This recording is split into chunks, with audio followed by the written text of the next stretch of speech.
Hello, welcome everybody to our live stream here on Twitch and lichess, playing Blitz with all challengers with established accounts.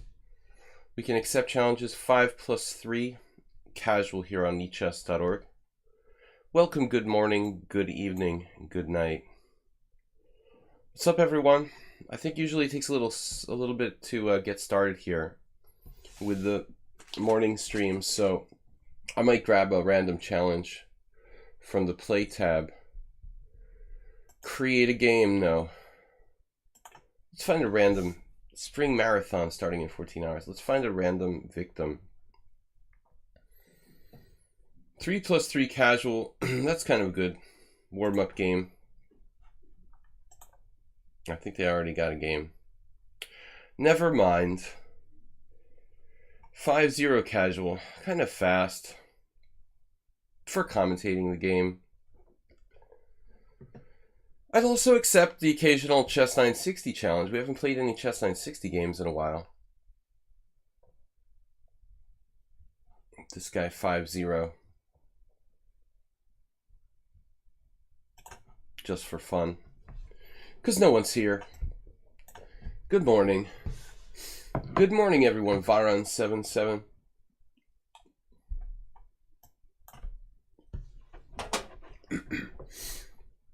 Good move order by Black, taking the center. And this guy, very aggressive and fast for someone rated 1500. That was accurate and impressive play by Black. You don't see a lot of players rated around 1500 who play the black side of the reverse Alyekin correctly. Interesting.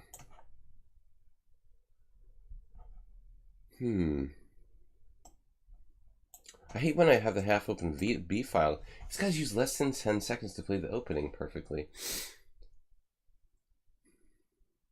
Why is he only 1594? Now it comes with the ultra-aggressive H5 as well. Wow. That's pretty impressive, dude.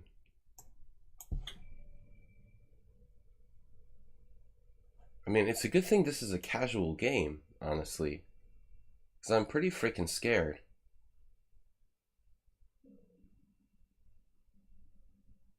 Wow, I'm like getting mated by a 1500 in 30 seconds.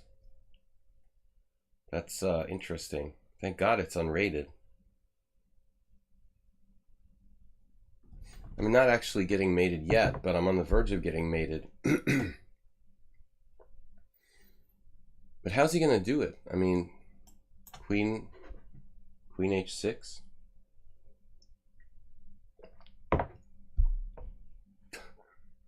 Man, this is something else. Wow. So he needs to get the queen to basically like H7 at this point. He's used 44 seconds. I mean, if he's able to play Queen G6, Queen H5, or Queen G6, Queen H7, I'm really getting mated. That's not a joke. So he needs to go through one of those squares, essentially.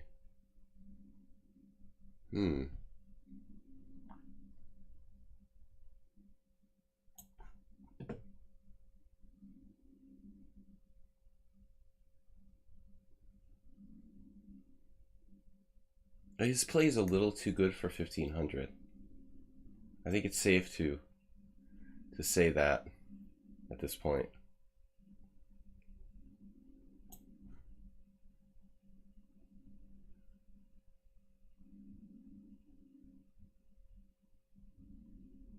Should have played Bishop H3 first. Well, I don't think he really had time. I mean, for anything that would have improved his, you think Bishop H3 first? I mean, Bishop H3 is time consuming though, you know, Ludwig.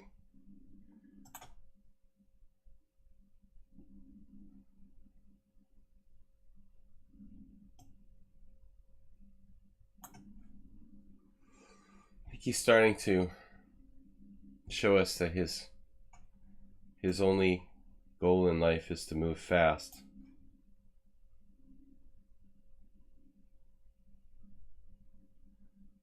How many bullet games does he have?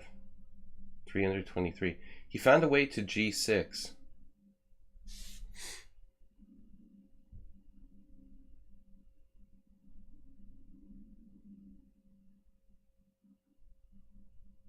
He will threaten the eternal. The eternal queen h5, h7 soon.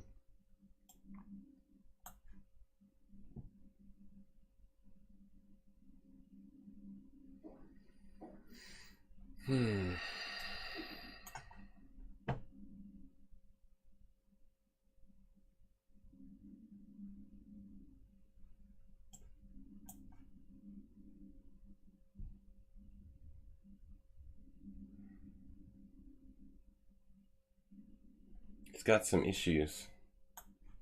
I wonder how he likes trading queens. Seems like the kind of player that would really... He would really appreciate trading queens.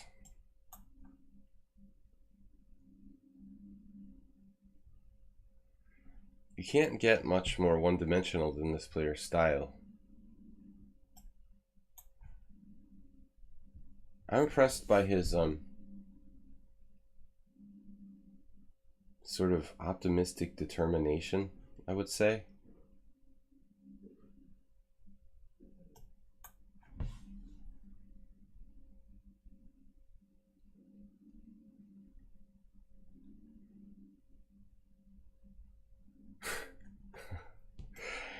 He's still trying to like checkmate me, but I've got h1 controlled. I mean, it's a little ridiculous now. 8-1 astrobate. What's up, guys? I don't know. I always feel kind of scared playing this caveman style player, no matter what the rating. I mean, if they're 2,500 or 1,500, you know. Ah, man. We need to do some psychoanalysis of Black's style. I don't know, he's like obsessed with primitive attacking.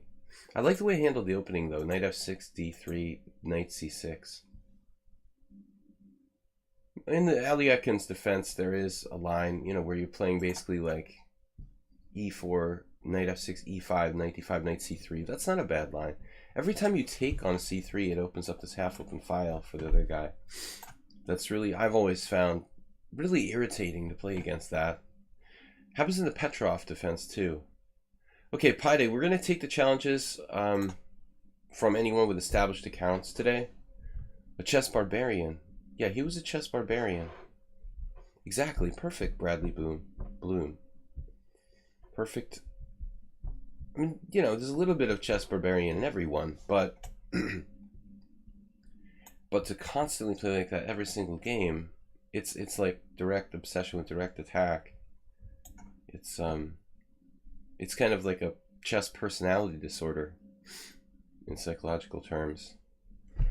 All right, I was just talking about that with someone recently. c4, c6, the Slav. All right, so this is 5+3. This is our standard time control, giving us a little bit of time to actually think about our moves. I don't like the exchange Slav, but this variation we had with Nefedov once, and Nefedov had a game 2 weeks ago he shared with us in the subscriber stream against an IM here on lichess, a young IM. Knight c6. Nefedov played h6, but I feel like knight c6 is a little more fundamental, a bit of a more fundamental move. I don't normally play this. I probably shouldn't play it at all because I don't know the theory very well, just particularly against a strong player of 2000.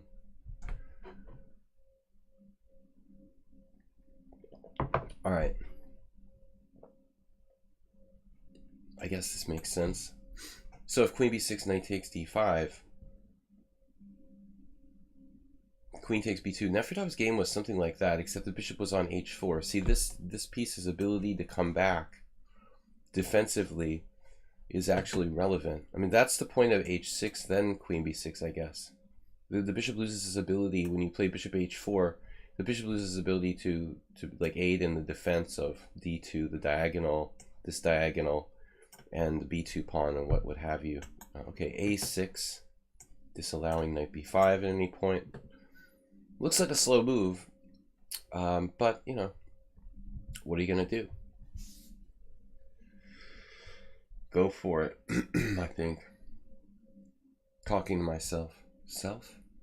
E4. Where's Tobias? Spectacular, aka Spectacular Camel. Something. Reminds me of a Botvinnik Panov game. Not Panov the opponent, Panov the opening. Botvinnik played a game where he was white in a Panov, I guess, floor was the opponent. One of Floor's bad games where he got crushed. H6 now. This is a little different. Bishop f4 is almost like some kind of other variation of the weird exchange. Some sort of other weird exchange. But then e5 can hit me with tempo. So I'm thinking instead of going to h4, we should probably go over here. d5.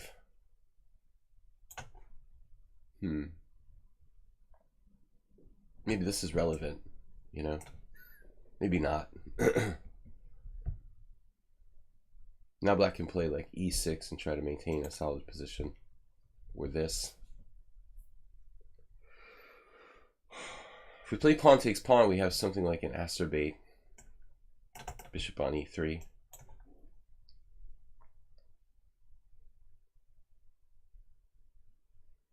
I'm always criticizing acerbate for putting his bishops on e3 because it's basically a passive position.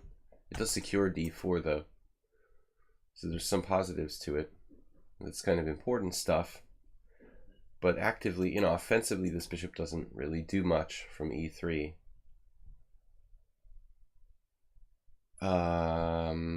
What? This is also not really a useful move for black. So what is my name again?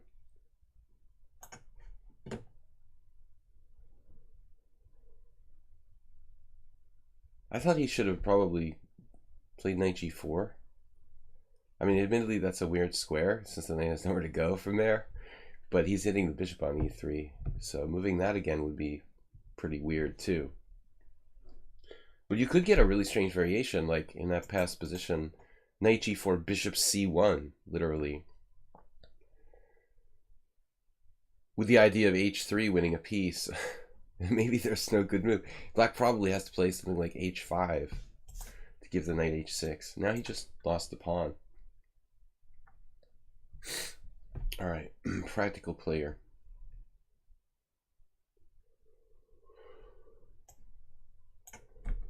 This looks good. It's a good Caro-Kann now.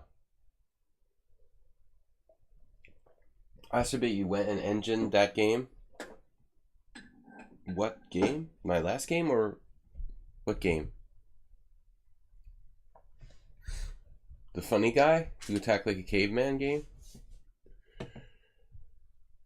Did he ever have anything? I doubt my opening was really that well played. Now he gets the bishop to a good diagonal. Yeah. Varan 7-7. Sounds Slavic. Alright. This is awfully good for white, I think. He's missing that relatively important central pawn. Really silly oversight playing knight d7. He didn't, you know, he could have played knight g8 actually.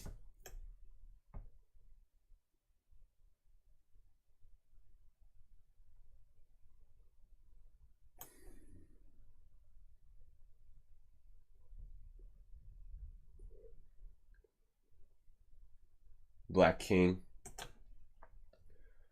I feel like it's the Caro-Kann. Black king not safe. In the center. Open it up, boys. This was definitely not expected. Now he'll play knight d5. He's not castling. Very possible sacrifices. Knight d5. It's not that convincing yet. This looks bad for black, though.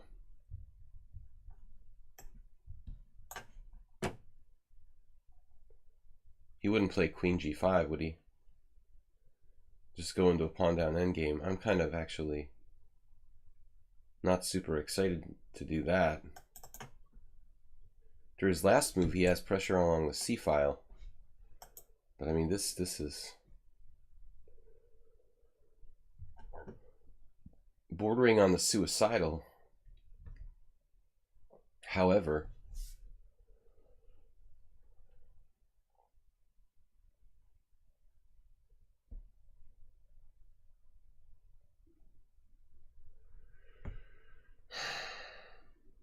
I got takes e6. Nothing there.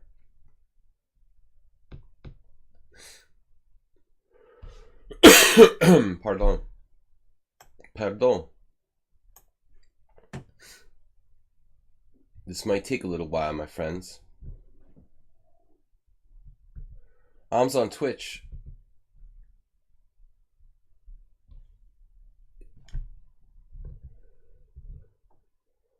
I thought he could have played queen g5, and if traded queens, he has knight a5 with good positional compensation.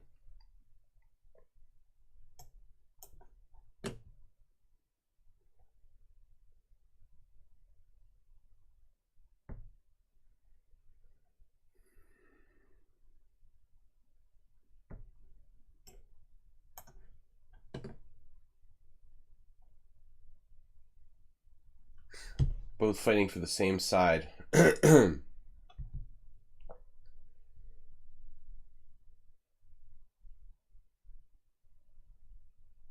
Wow.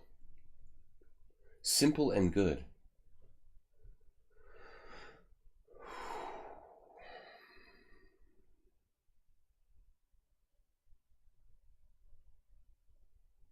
He got his pawn back. As you can see, Black King remains unsafe temporarily.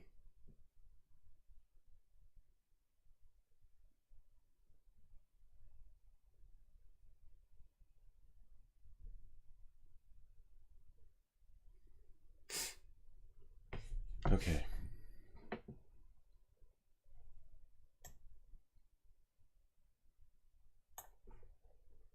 What am I missing?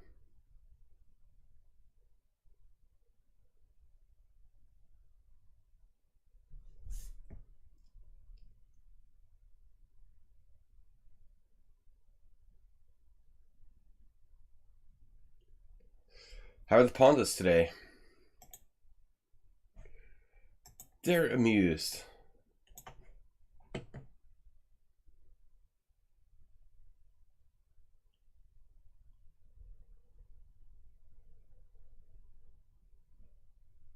Amused? I'm in a serious mood myself. No hints. I saw it. Lost his queen? No. Life is not that easy. Children. Well,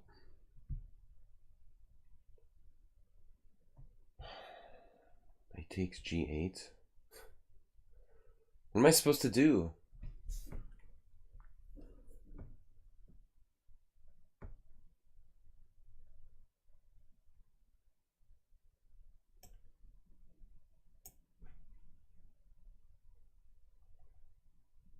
Double check.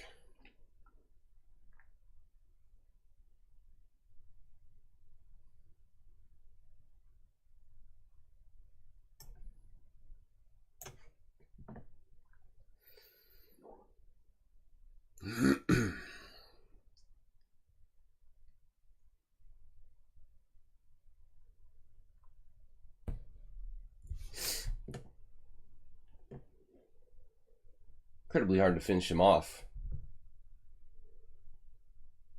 He found knight g8. That was irritating.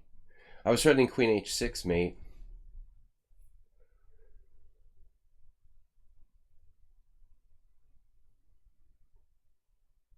I thought of this move. Is he actually threatening anything?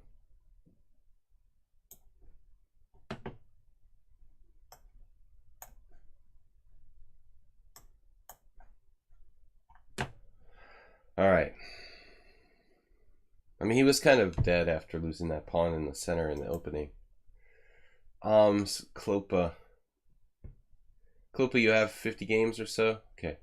Let's play these two guys. All right, guys. Thanks for your support. Yesterday, we had the subscriber stream. Generous donations from Merle, who got his 25,000 bit badge. Concordians and others. Okay, Alms. Very solid player. I don't know. We've played 15 games with Alms. Normally when I get to the point where I've played like 100 games with people, I've tried virtually everything I can play, but I'm still kind of early in testing out my different openings against Alms. I probably played this already though. I can't remember. We had a game, I think, where I played knight c6 already. But everybody knows how to play against the King's Indian, you know? I'm on fire. I didn't face tough opposition yet. Padye didn't really seem like he was playing his A game. Dropping that pawn on d5. It's early in the morning here in Europe. It's 10:20. So, I mean, either the American players who are like exhausted or the guys in Europe who haven't woke up yet. I think the most dangerous players are probably those in like Southeast Asia and Australia right about now. You know, this is probably like the prime time for, we don't have a lot of players from Australia watching the stream, but if we did, they would be the most primed probably at this time. Okay, d5. Right.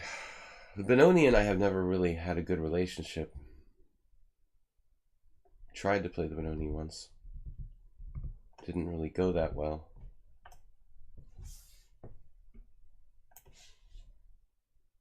For a time, I was studying to play the Benoni with black. And I like played it and drew with a 1900 or something. Like I was 2400 plus. And like study it for like a month. I'm like, all right, I'll play the Benoni in a tournament, and I like drew with this player who was like very low rated, like one of my lowest draws in the last 25 years. And I remember that distinctly. It was a fianchetto Benoni. So this is kind of a weird system I'm playing here. Strategically sort of dubious. This is h3 would follow my game with Kovalenko from 2 years ago where I was white. I think I played kind of lamely. But I've played h4 before in a couple of games. That's probably a good attempt to try to really go for the jugular against this 97 thing.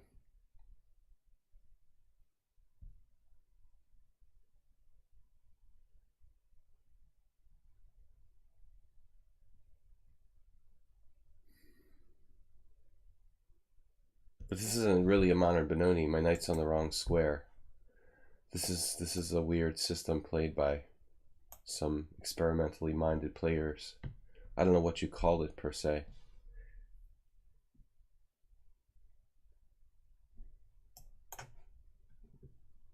I'm not sure if it's best to exchange on d5 or maybe wait with that.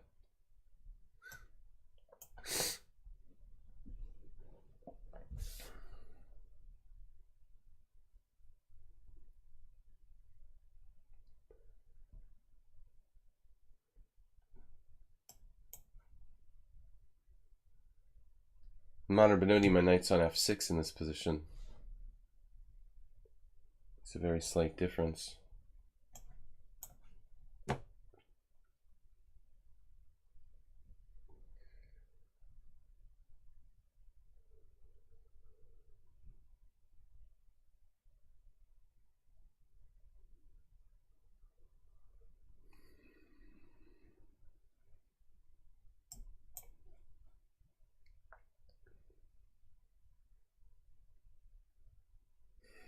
Not sure that was a good move.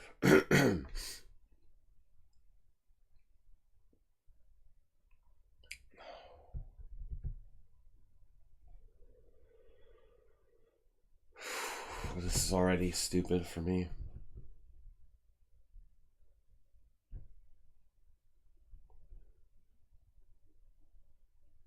How am I supposed to protect my d6 pawn? I guess this is why I'm not supposed to exchange pawns too early on d5.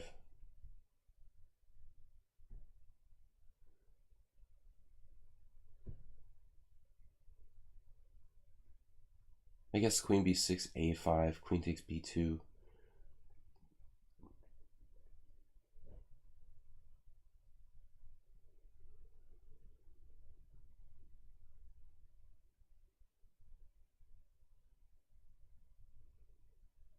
Doesn't feel safe. Knight c8. Anybody? My favorite square. Queen c7 like almost loses to e5.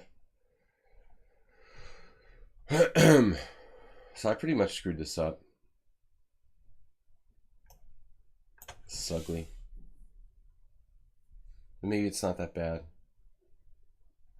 Classic Benoni maneuver. Alright, this is just a bad position for black. I told you the Benoni and I just don't do well together.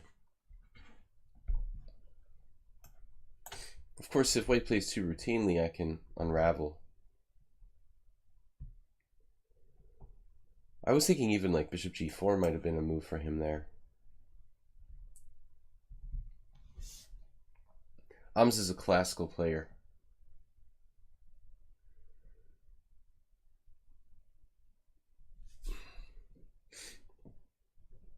Now, oh, we have a lot of options. It does seem a bit strange to put a rook on this diagonal, but it's covered. It's only temporary.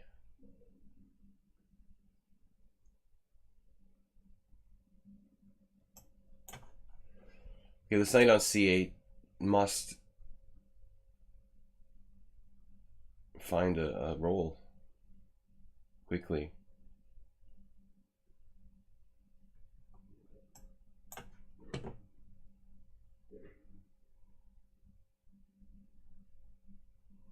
I don't know about this. That doesn't look right. My friends, that doesn't look right. Okay, I had a plan. So does he. Bishop g3.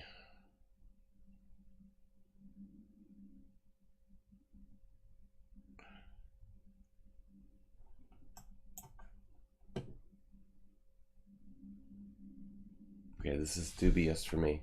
Very dubious. Now h3, for example. Yes.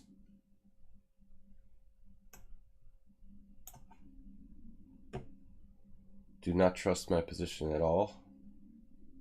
It's ridiculous. Knight on a7. Very classically played. I'm comfortable with the bishop on g3. Huh.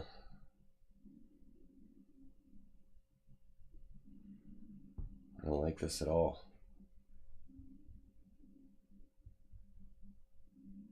Terrible position for black. He's played this like masterfully. It's not where I wanted to go. That's my only choice now. At least it's protected. Theoretically, everything is sort of holding together by starting to creak, in the words of Mark Hebden. The black position is starting to creak like a ship. It's coming apart. The knight on a7 is always good.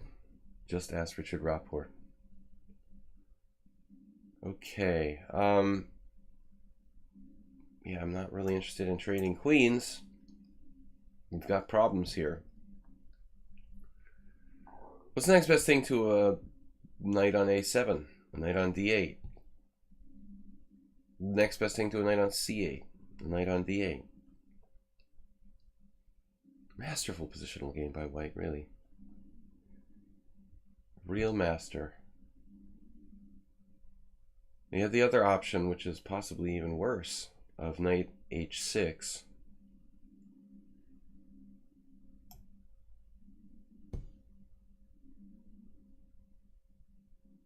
This is really ugly, man. This is not funny.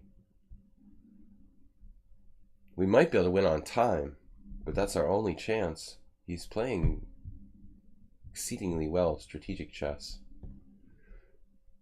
Exceedingly well strategic chess. Yes, you saw everything, tricky guy. He sees everything. I guess I could have played knight c8 there. Maybe that would have made more sense than trading my bishop off.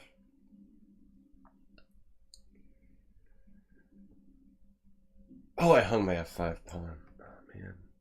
Maybe. No. I'm always trying for tricks. But I didn't want to trade my dark square bishop, honestly. Not really. Communication problems.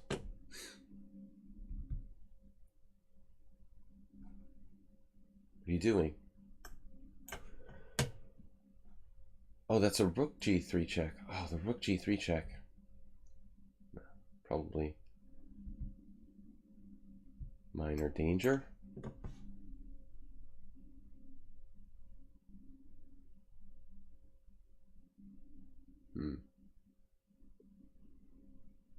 What's really going on around here?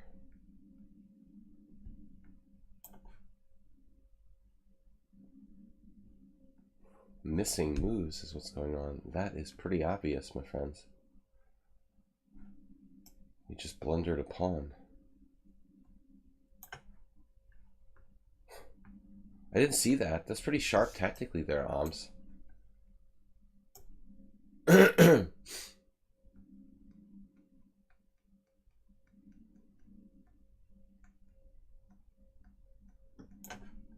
Can't believe how bad this is. He's so materialistic.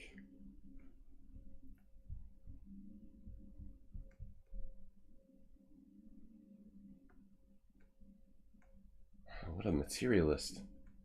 It's ridiculous. More to life than material.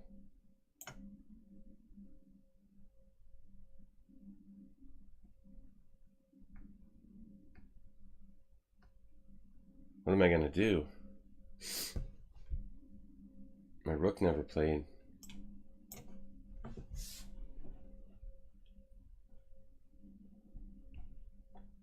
Your f4 pawn is hanging. He has a check. Man.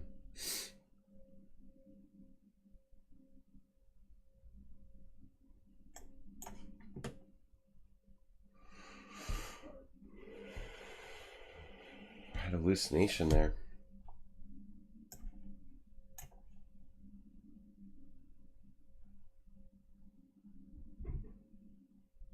We traded.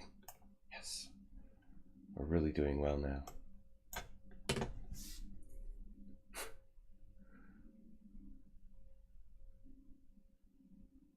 What?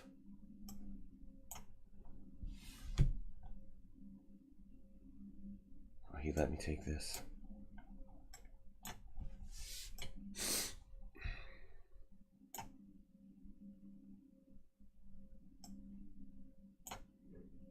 Draw.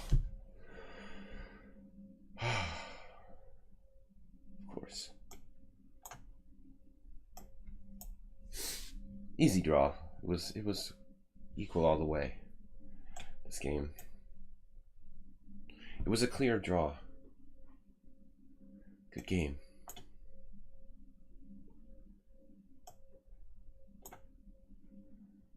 Obviously a draw all along.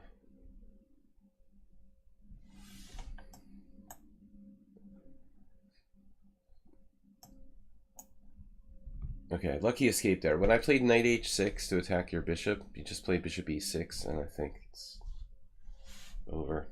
Just a little bit of patience, and that would have been the end. Not a good position for me. Okay, Klopa. Thanks, Oms, for the lesson. I like to experiment with the system, but you really need to know what you're doing. In that, I don't know what I'm doing. That's pretty evident. Okay, Klopa. We have never played before. Let's play e4. Thanks for joining me, guys, here on a Friday morning, European time.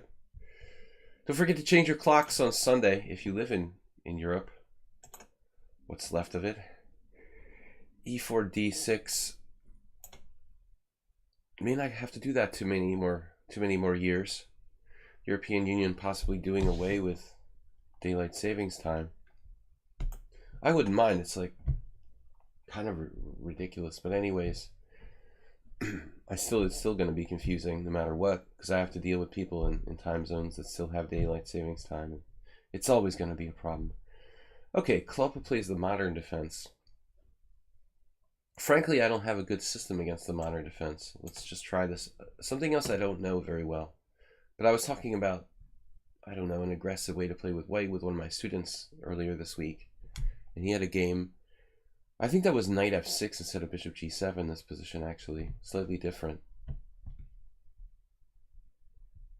You would have lost that one. Most people would have lost that one. Most people would have won it with white. I mean, Ams just didn't stop to consider, you know, the possibilities after knight h6. I mean, bishop b6 is pretty much curtains for me. I have nothing left to do anymore. It was a nice resource there, Ams, though, the rook d4, like calmly noticing that I don't have rook c8 to get behind my passed pawn, and you just calmly calculated that if I try to push either pawn, you're able to actually win them both with your rook from behind, which is not that simple. So he took his time calculating that, probably. Didn't bother to look for winning moves. Bishop e6. Alright, modern defense. Yeah.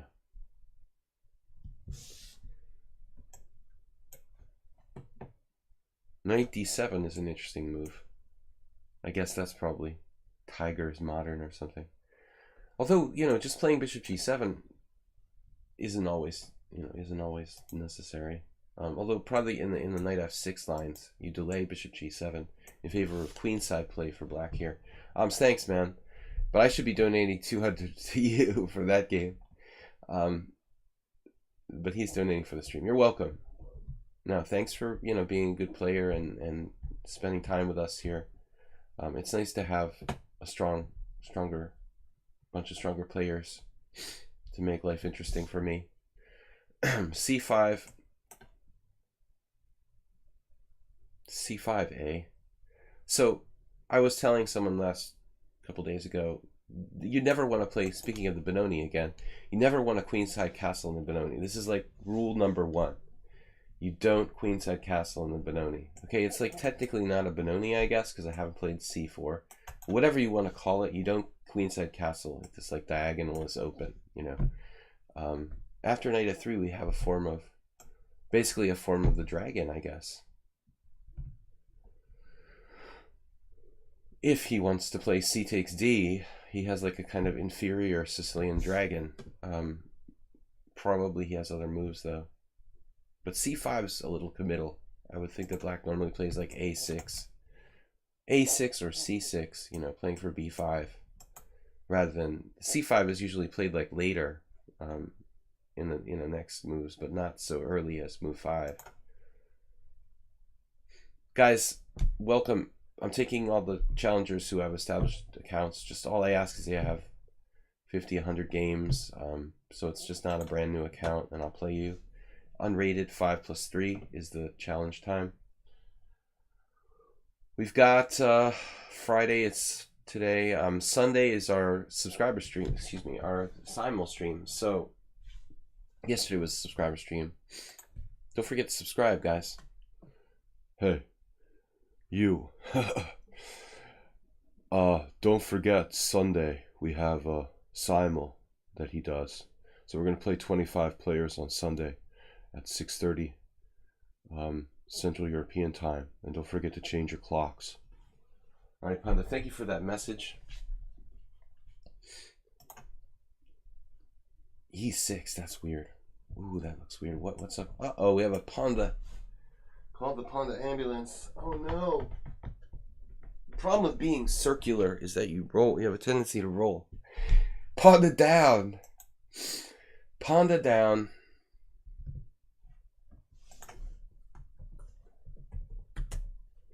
Seat open.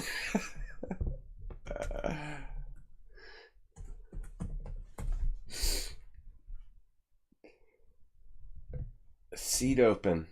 All right, E6. Wow, that's soft. How do you protect that? The answer is you don't. I feel like a sucker for playing this, but how do you protect E6? Where did the Panda go? Oh, there he is. Sorry.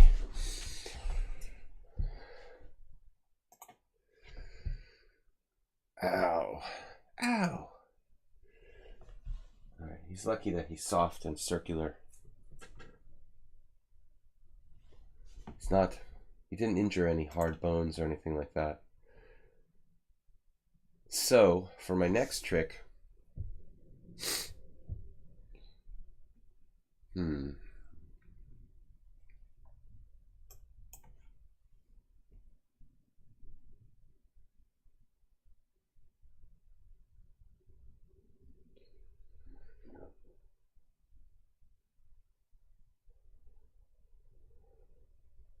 now clearly, just check for the sake of checking isn't that devastating. You can play knight to d6 check, but what we really want here is something better than just the routine. But I'm running out of time. Pandas are alive. Do I have any big tournament scores while playing poker professionally? No, I played like online sit and goes in tournaments. Nothing over like $30,000, unfortunately. No big like six-figure cashes ever. D takes c5. I was a low stake, mid stake sit and go tournament player. D takes c5, D takes c5. We have knight d6 check. Running out of time here. I was thinking bishop f4. Okay, let's try this. This is sort of, I wasn't sure. I have like maybe bishop here if he plays e5. Something cool with f7. But I don't want to sacrifice whole pieces.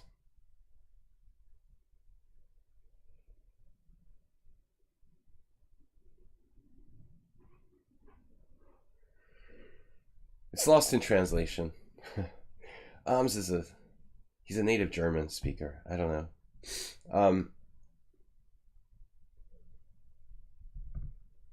If you're a good chess player, poker's easy. I think that's what Arms is trying to say. Something like that.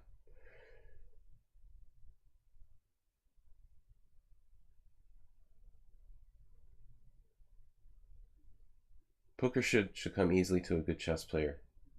Basically, paraphrasing what Arms is trying to say. No, your English isn't poor, Arms. It's quite okay.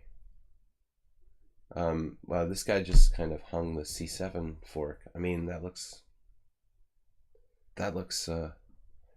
we might have better, though. What about, like, bishop c7? I'm about to lose on time. I'm a little concerned about b2, e4, these things.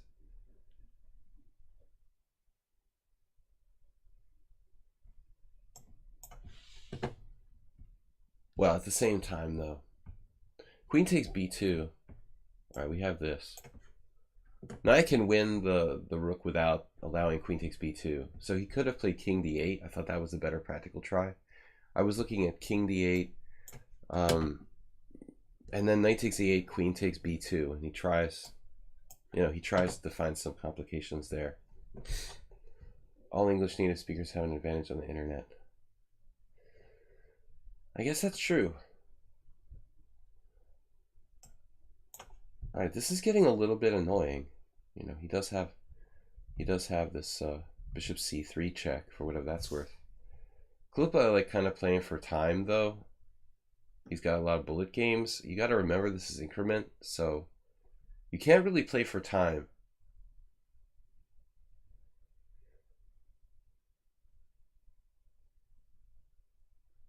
I think that poker and chess are both great, you know, complicated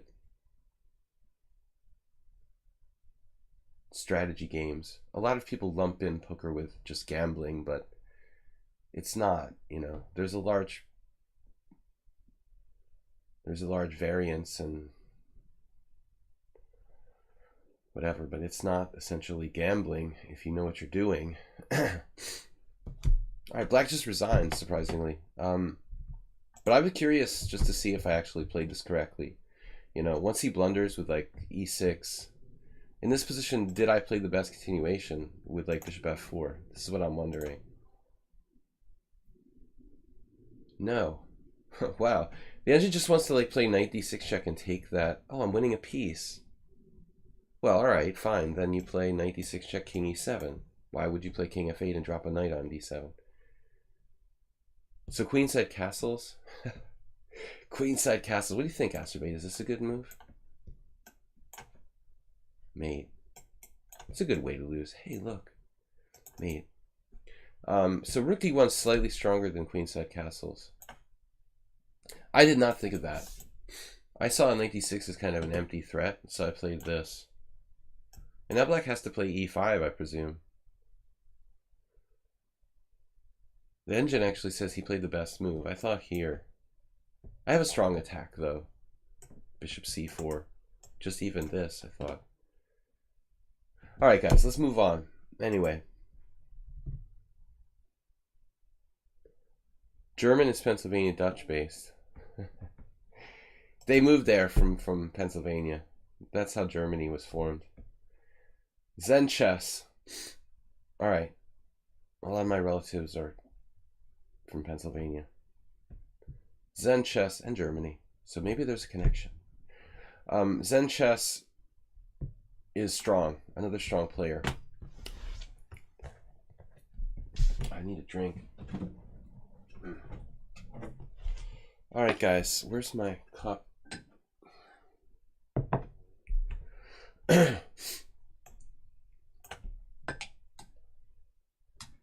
I've been living in Europe long enough.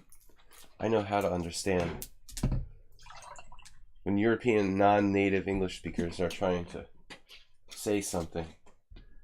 I'm good at figuring out what it is. Okay. Zen chess. Good to see you. Let's play the annoying g3. I know that move always bothers me.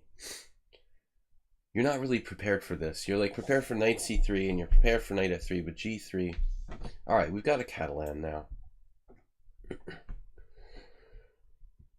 Germantown, Asterbait. Not Germany's in Pennsylvania. Nice haircut. What's this? I know they're supposed to do that when you go like I don't know what I'm saying. Queen a4 check or something like that. But bishop d7 right away. Zen chess all prepared with this surprise sideline. Alright, what happens now? I'll bite. I'll bite, man. You know what? I have this feeling I have seen this previously on another episode of this show. But I don't know. I think I'm playing like some Chinese grandmaster who shall remain nameless. Would you trade this bishop for that knight on c6?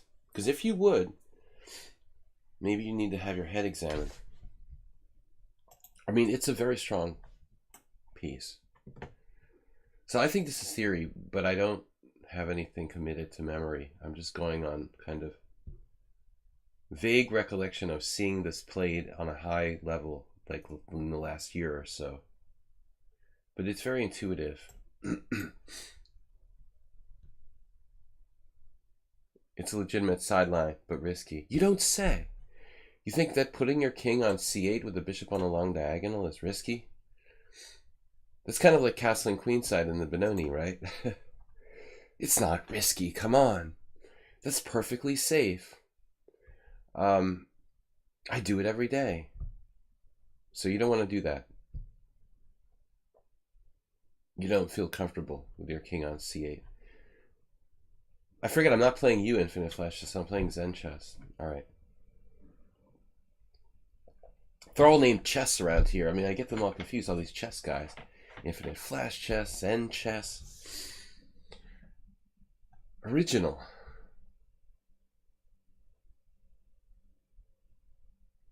Okay, rook d8. Good. Good for you. You're not castling. You're going to castle kingside. That's fine. So, well, let's say I play like knight to d2 to try to regroup the pawn. Actually, there's a weird variation that just occurred to me. Queen a4, knight b4.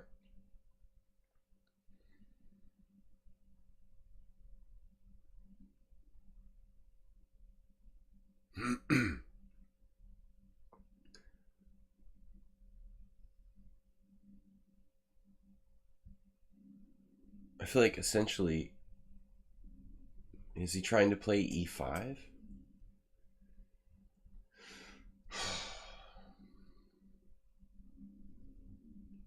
See, this is the problem when you never play something and you have no like pre-prepared plans in a given position.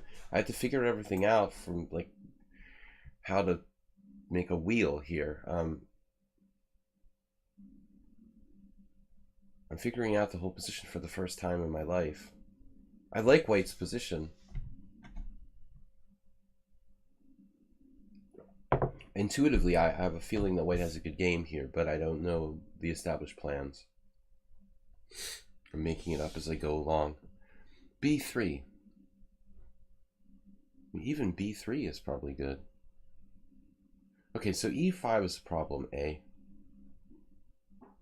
He's preparing e5, clearly.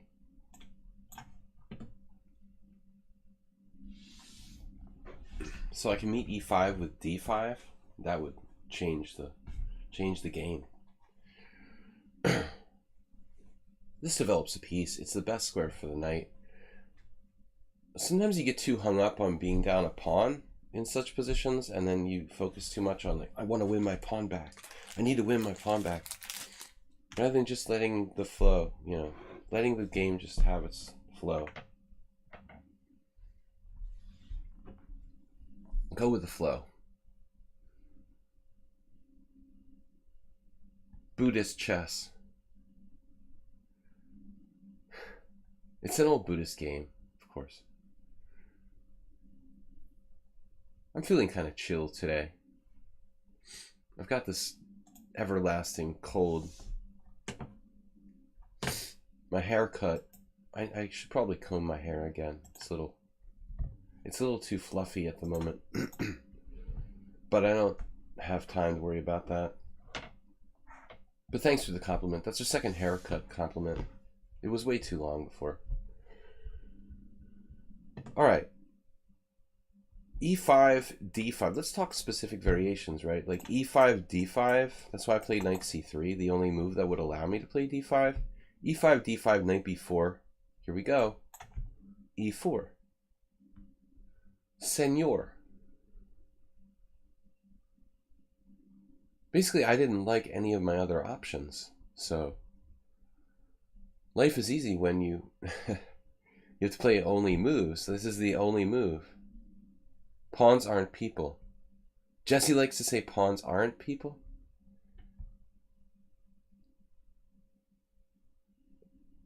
He's a philosophy guy. I like to say pawns are people too.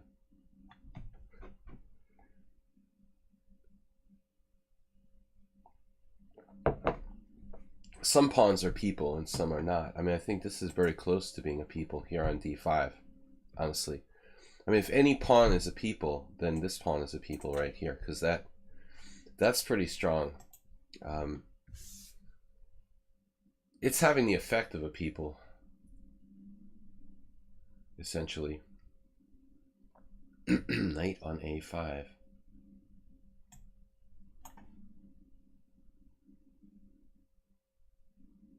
The lazy system. I don't have time to find the best move, so I'm just gonna make, you know, the best moves I can come up with quickly. Pawn to lives don't matter.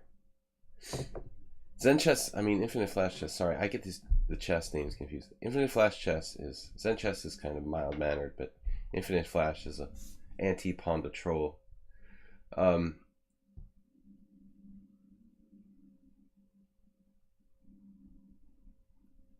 Bishop c5. Okay. So when I go here,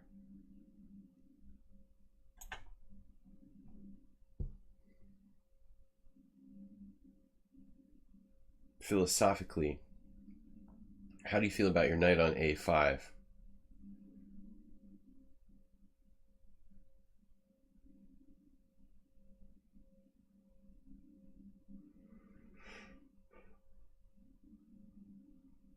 Interesting position, though.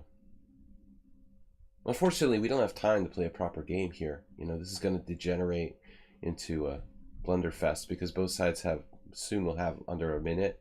Now, there is a 3-second increment, which kind of helps us to play like decent moves, but unfortunately, this is an interesting position that probably should be, you know, played with enough time.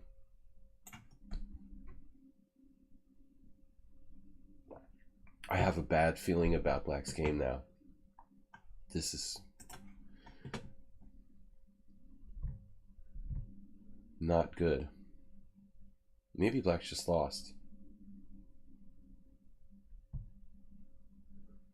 You have an incoming tsunami and you need to evacuate now. What do you do? Tsunami warning. How much time do we have to evacuate for the coastal evacuation route? You better start thinking. Wow,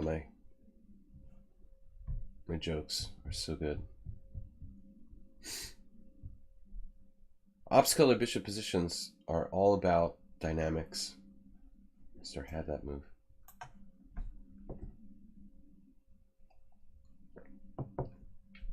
Found a defense. Good thinking, Zen chess. Heads up.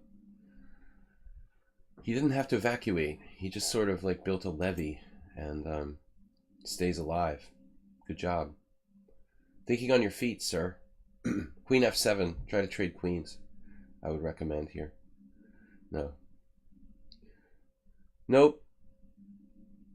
Now it's still a game. I won my mere pawn back.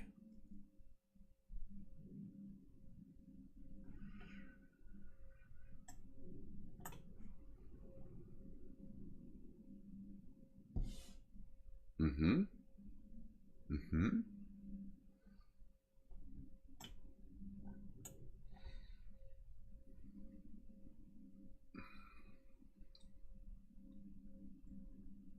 Ah.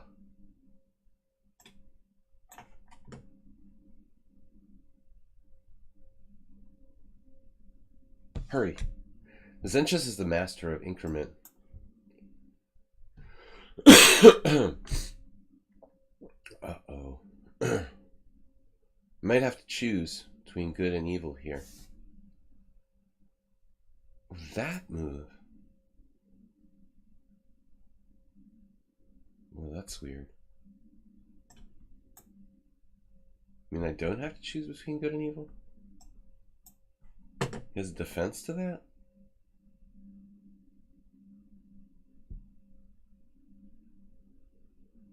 How's your knight doing out there?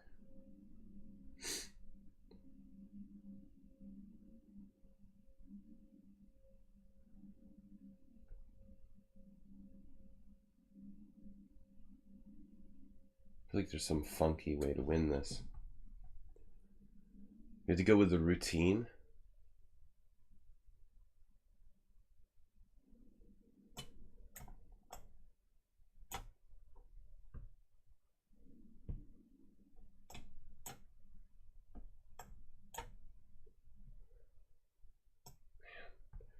sees everything. He's got some counterplay now, damn it.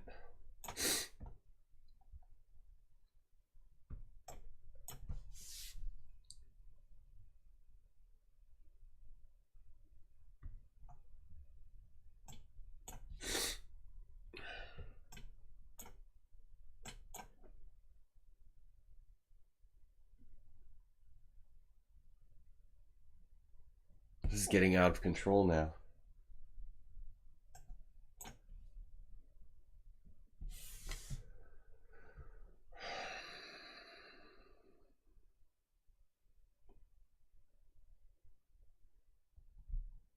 It got completely out of control. I was utterly winning. And now it's just a mess.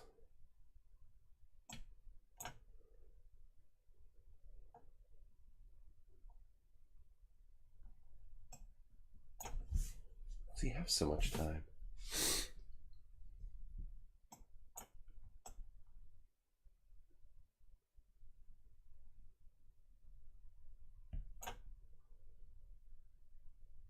He's been cutting corners on good moves lately. That's how he saved all that time. It's a good thing you're not an architect or something.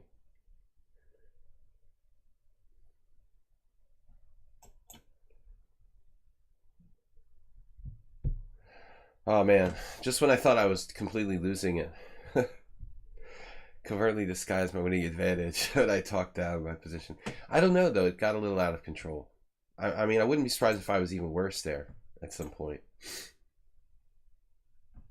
I wouldn't be surprised. Let's say, which point did it get about the most unclear? Like around here? It was getting really out of control? Let's see. So even in my worst moments, I was still winning apparently. No, here it got, I went over the edge with King H3. I had like 6 seconds.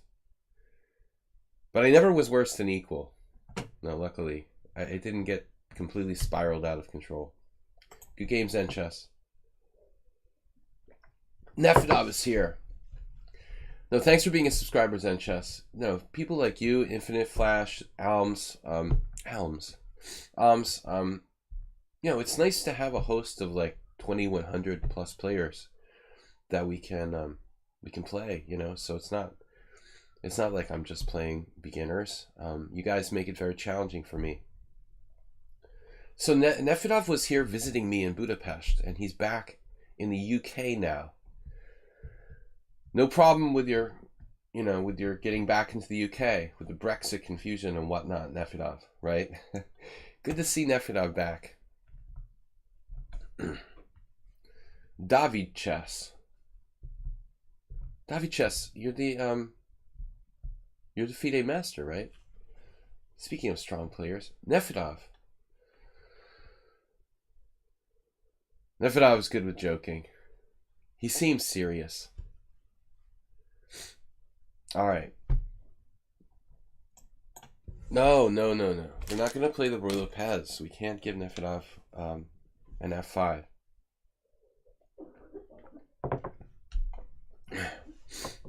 Okay, E4, E5.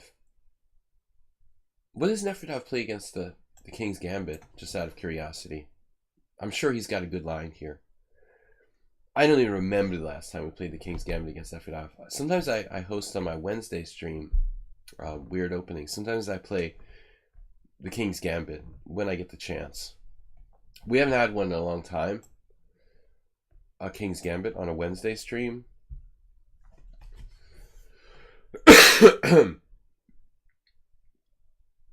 And I don't know the King's Gambit theory very well, but it's fun, you know, I just want to have fun. The match with Nefedov, I think we played 3 games, like 3 informal games on Wednesday, and I won 2, and the last game he was very gracious to give me a draw in a pawn down position. I mean, I offered a draw and he accepted, but then we looked at it and he seemed to be significantly better. So he felt I had ripped him off.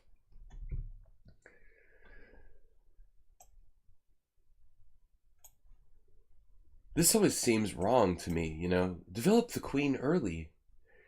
Like, queen e2 is a better move than knight to c3. I mean, that seems inherently wrong. So he's got some specific sideline here I'm not familiar with. Bishop e7. Now my queen is stuck on e2, and I'll never be able to develop my pieces properly. Something artificial. I'm crazy, guys. You know that, right? I'm supposed to play d3. Isn't that it?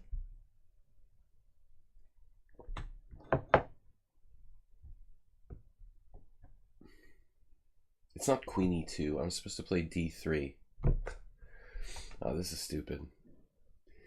You know what? That's what happens when you don't play something for a long time. You forget. I have to play d3, not queen e2. Queen e2 is maybe something you play later. Falkbeer is here. That's ironic. This is called the Falkbeer counter gambit.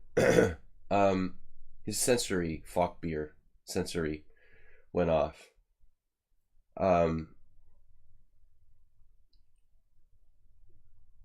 Whatever. Why would I play queen e2 instead? Okay, well, this is just stupid. Now I've got a queen on e2. I'm supposed to play d3 first. And sometimes you have to play queen e2 later, but you're not supposed to play it on move 4. I'm playing like Mikhail Chigorin or something now. Probably this is a line, but it's likely not very good for white. Take the pawn and run.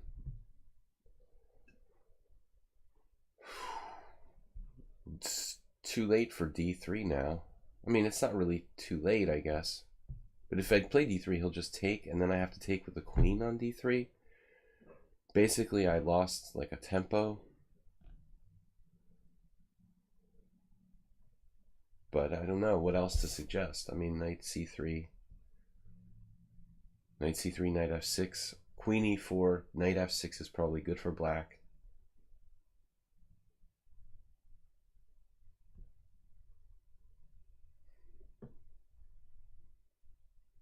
What can we do to make life interesting? How can I justify having my queen on e2?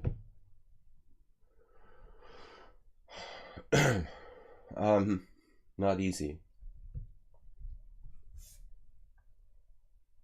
So he played bishop e7 pretty quickly. Like he's, oh yeah, queen e2, I see that all the time. His prepared variation, bishop e7. All right, I don't know what I'm doing here. Clearly an inferior line, but here we are. Okay, so knight e4, knight e4, knight e4, knight e4, queen e4, castles, and where am I going? No matter what I do, this is going to be dangerous for me. No doubt. How can I get my pieces developed? You know what? I feel like I'm playing the Albin counter gambit on the other side of the board. I'm playing the white side of an Albin. On the other side. Does that make sense? No, this is bad. Of course he wants to put a rook on e8. That's why bishop anywhere. That covers the e line though. So bishop e7 makes a lot of sense. Okay, so basically I lost the tempo. And my queen's still exposed on d3. Maybe I could have taken with the pawn there. I mean, black is probably better already. This is an extremely logical move. Knight a6. Threatening dual harassments.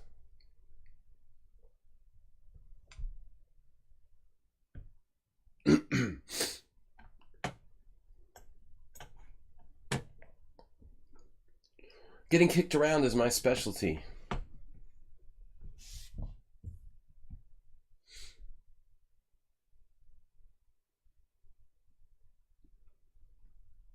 Maybe my best square is d1. I need the castle. Queen g3. That's a good idea. Nefedov, you're driving me crazy here, dude. Why is Nefedov playing so fast? Not using any time.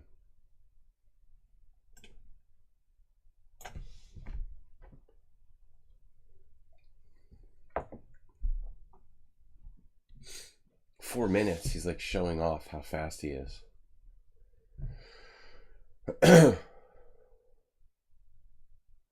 How bad is it for me being down development for this measly pawn?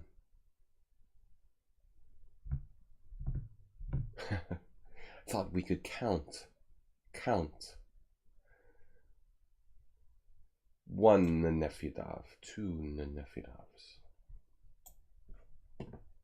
Get me out of here now. Bishop f6.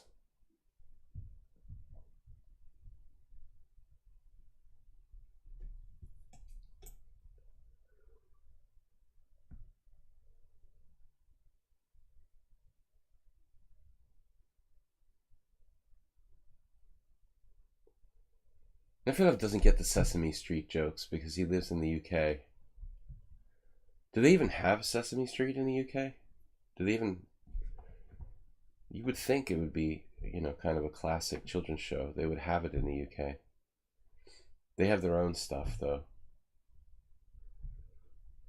That would be against their traditions. Okay.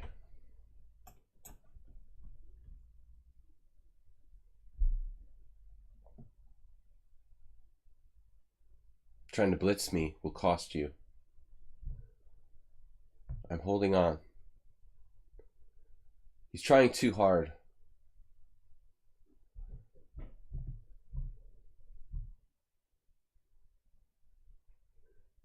Well, that's a sneaky move.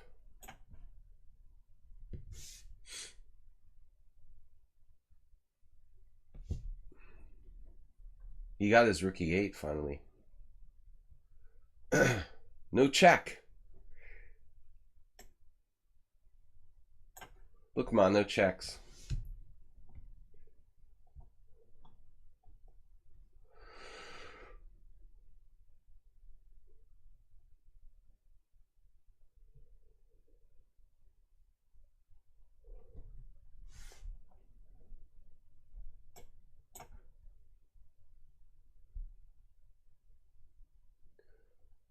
All bishops are better than knights.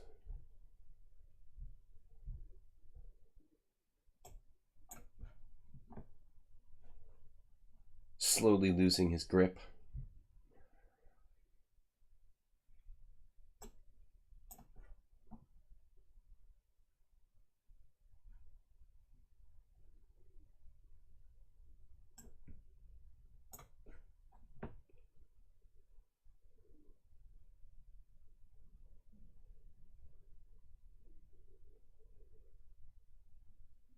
Still has compensation.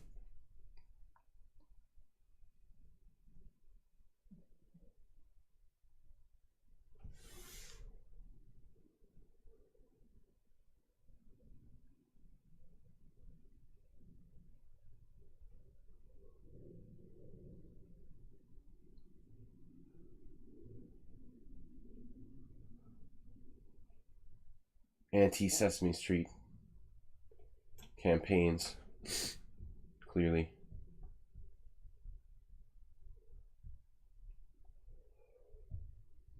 It's conspiracy.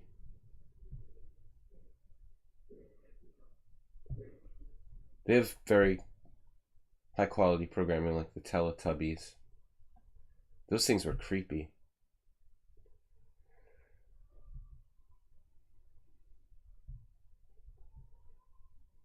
Make Sesame Street look really good. Alright, Nefidov, that's enough from you. You're starting to irritate me now. Come on, that's enough. I said leave me alone.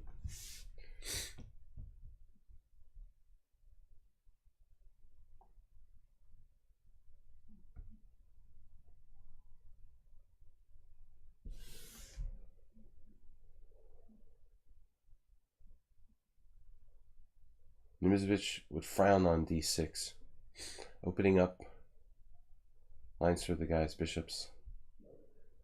I'd rather not be up a pawn and have him have a like stagnant structure or something. Oh my god, I just did this? just hung a piece.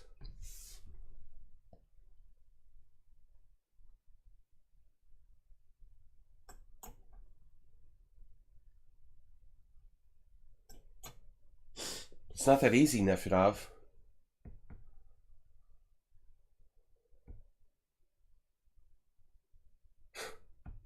Oh, this is a messed up position. I might even survive.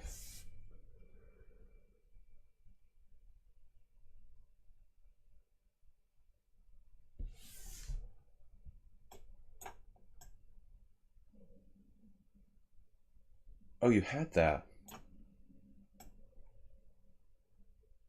It was all planned out. It's all been planned out since the beginning. Obviously.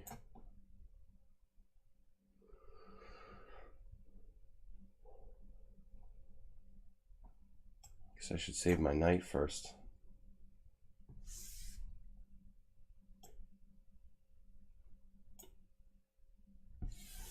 Almost didn't see it. Man. Oh man, that was a good game, Nefedov. Thank you. Thank you. Where'd your time go? My old age is showing. I almost didn't see knight f5 check. So I dropped a piece, but I didn't really drop it. I don't think I'm really losing a piece, you know, after dropping e4. It's like weird. Not actually losing a piece. Look at that. I lose pieces, but it doesn't matter. The engine found something. Let's see. Rook takes e4, d takes c7. Rook takes d2, question mark. Oh, he missed rook f8. Oh my god. That's pretty complicated. I have very good control of d8 in this position, which makes my c7 pawn kind of dangerous. Nefedov burned all his time trying to figure the thing out, but it's actually really, really complicated. Okay, Master 1. Master 1 has 85 games. Alright, we'll give him benefit of the doubt. Unicorn 99.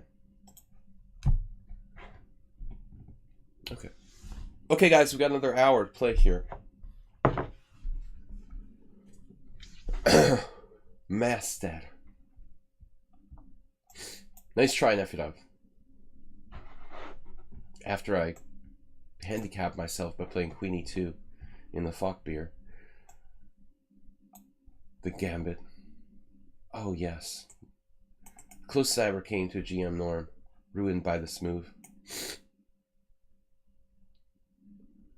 It doesn't really have much independent value, like playing bishop c4. I'm not interested in taking another pawn. I mean, you can, actually. The engine will say that's the best move. The one time when I could have made a GM norm, I lost this like critical game. The only game I lost in a closed tournament, where I lost to this. The only Smith-Morra I ever lost in an over the board game. I was trying too hard to win, like at least psychologically, because it was one of the lowest rated players, essentially one of the weakest players in the tournament. I didn't take him that seriously, even though he was an IM. He wasn't really motivated.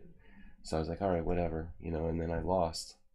Ended up costing me a GM norm, losing to this. A4. He's got his homemade systems, I guess.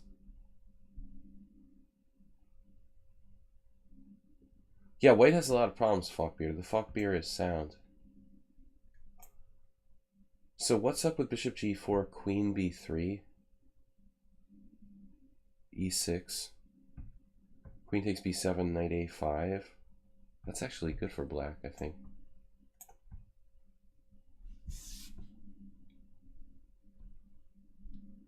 I've never played this. Well, I mean, it's got a brand new account. You know, who is this guy?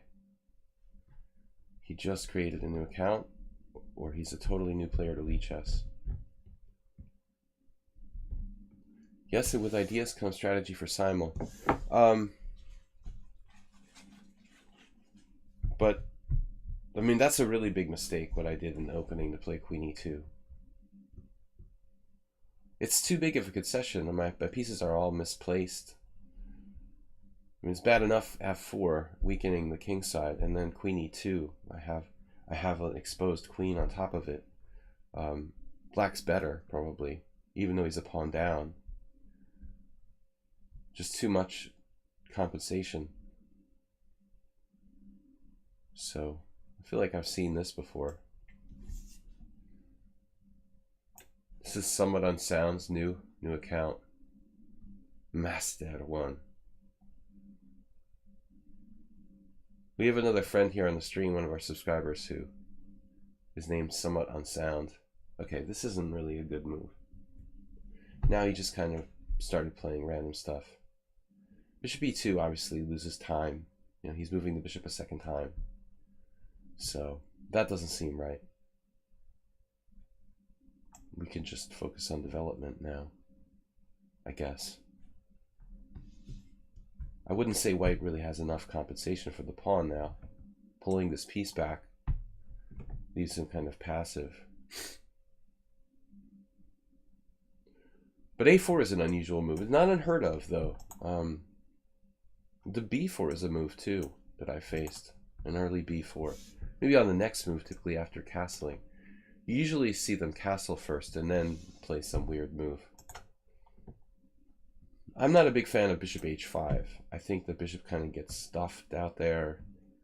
It creates tactical problems. Though, I mean, admittedly, his bishop's actually not bad. Reminds me of a game I had with Nefedov on Wednesday in the Najdorf. He found ways to coordinate white's pieces. Again, another move of the bishop. Now, Nefedov would have played g3 there, maintaining the bishop on the long diagonal. Right, Neffy?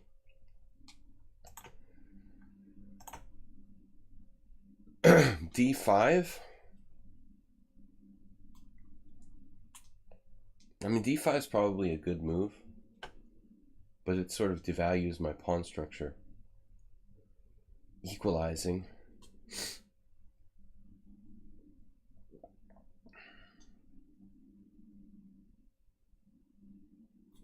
It's a little hard for black to get much activity going on here. Count.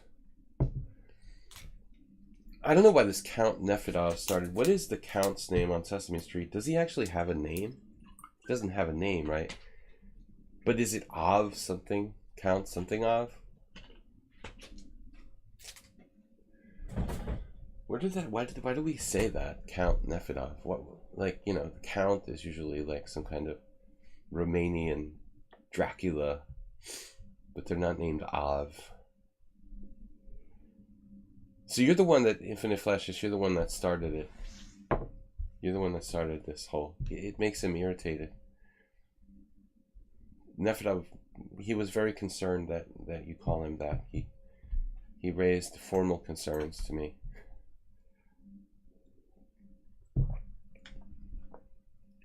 The leading troll in our stream, Infinite Flash Chess.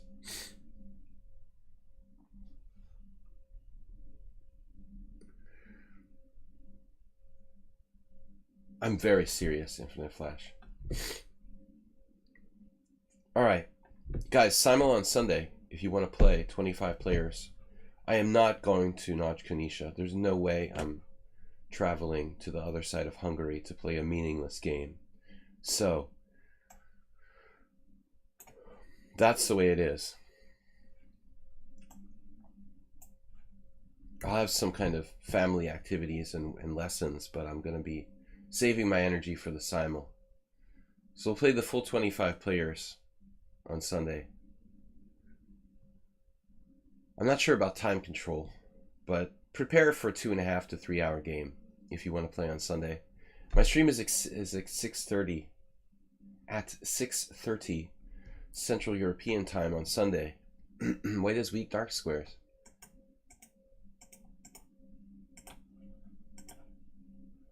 Would you like to highlight the weak dark squares? See, we have the checkers. I was joking with move 11 yesterday. Move 11 had this structure with no dark squared bishop, you know. You need your dark squared bishop, right? If you're going to have checkers with black.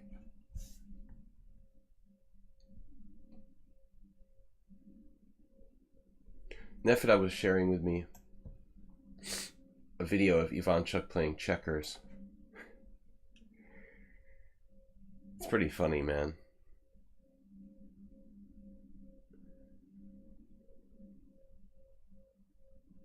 Addicted to games.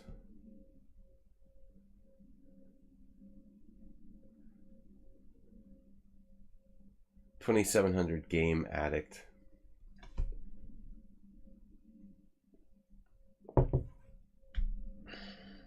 I never could seriously play checkers. It's okay, like, you know, if you've got nothing else to do.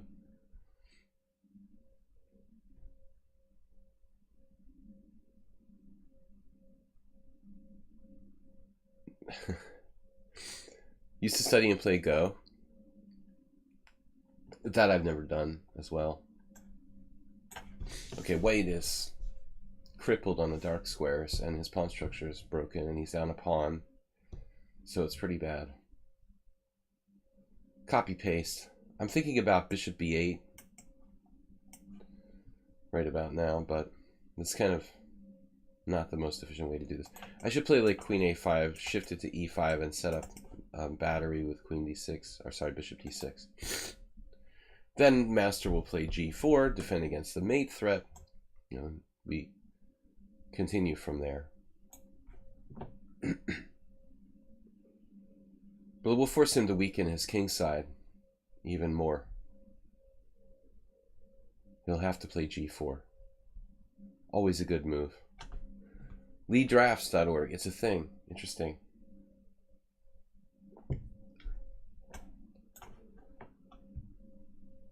Well, I think like the Russian chess players are more into that. Like, seems like it's stronger in the culture. If you go to like a park where people are playing chess in the United States, it's not that common to see, you know, people playing checkers. I imagine in like Gorky Park, there are probably tons of old men playing checkers. Yeah, you see Chinese chess sometimes. That's a kind of cool game. I think I would learn that, maybe if I learned something else. He played knight f2 though. You know, he's guarding h1, so I can go queen g1 check, but there's no threat. So, new plan.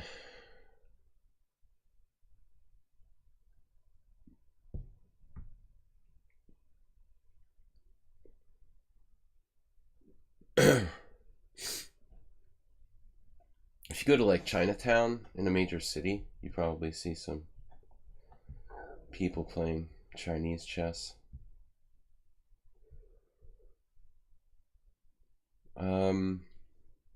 But they play a lot of dominoes and stuff like that. Am I crazy? They have other Chinese games. Alright, rook d7. It's unprotected. Unprotected rook.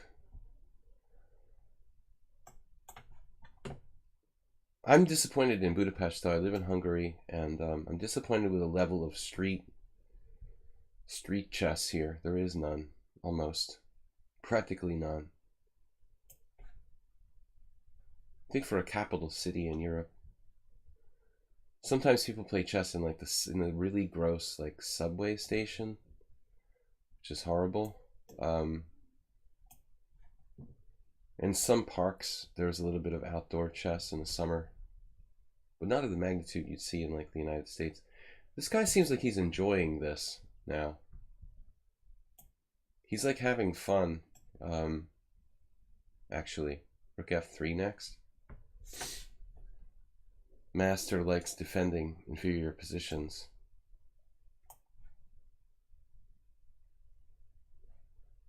Alright, now I just blundered a pawn. Not really though. Wow, that's a surprising move. He's playing for tactics.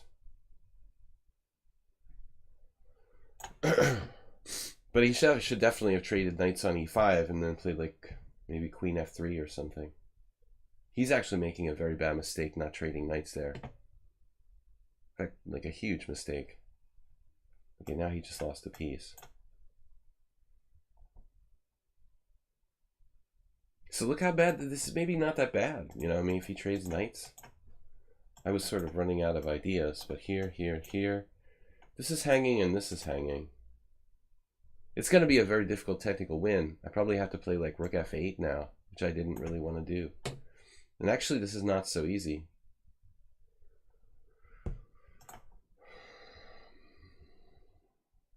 Plus 1.5 according to the computer.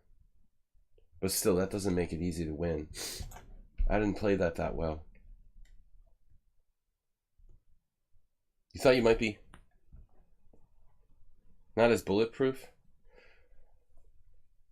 What does that mean? I'm so immune to jokes. I'm very sensitive. Chess with Chris.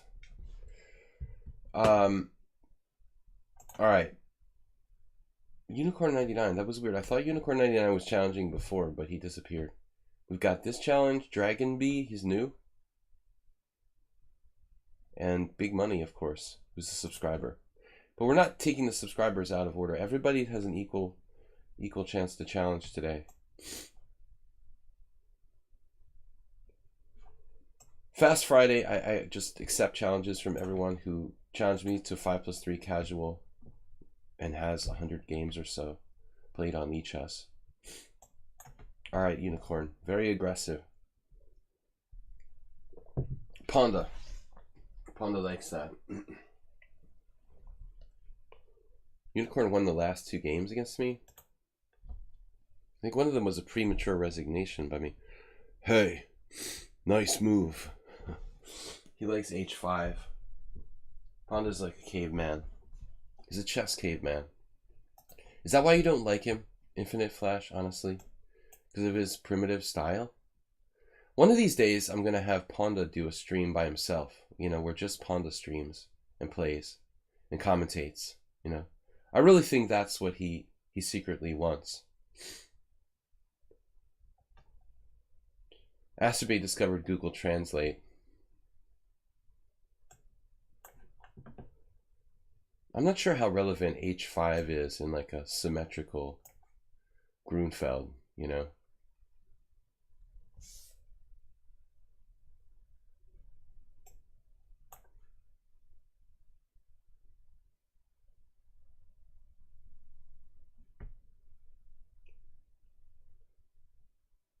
Okay, I lost the game against Unicorns. There was some distractions, but he played an interesting system. And the last game before that, I remember I blundered a piece, so I've been unlucky against him the last couple games. Not to make excuses, because I never make excuses.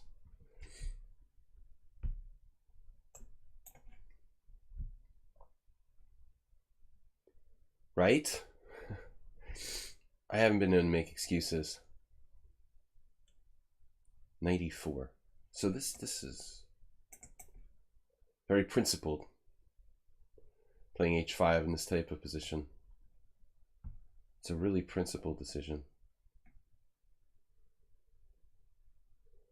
What do we do now?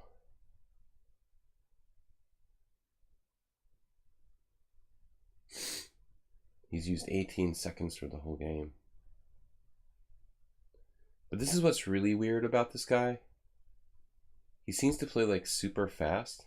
Oh, he's playing another game at the same time with me? What? Unicorn 99 is playing 2 games at the same time?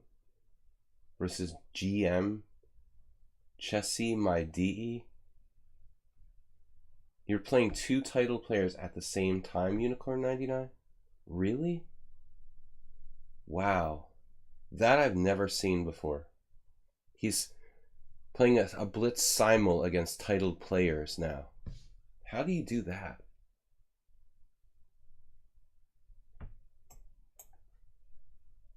You're like 1900 and you play blitz simuls against titled players.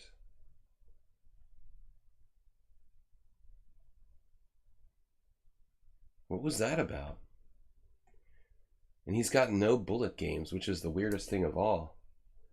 He seems to play like instantly moves, but he has no bullet games.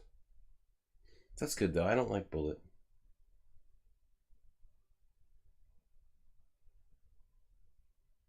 He doesn't chat in the stream either.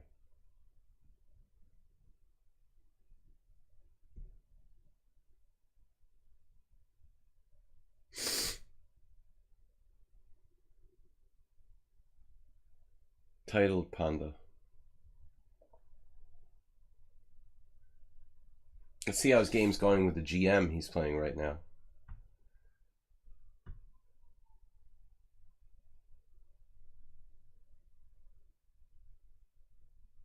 I feel kind of bad about playing someone who's playing like another game. It's kind of diss, you know?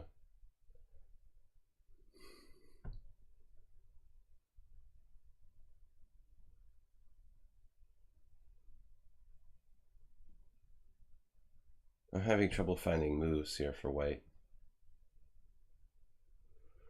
So we can play symmetrically, then I feel like I've justified his whole position. He's only used 31 seconds for the whole game against me, while I used 3 minutes, while playing a Grandmaster at the same time. How'd this game with the Grandmaster go? Did it finish yet? Man, it feels weird to have to play h4, you know? That doesn't seem right.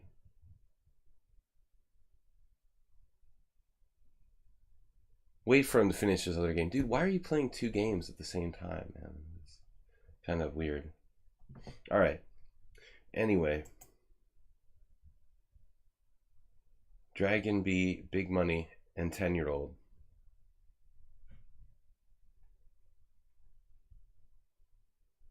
Dragon Ball.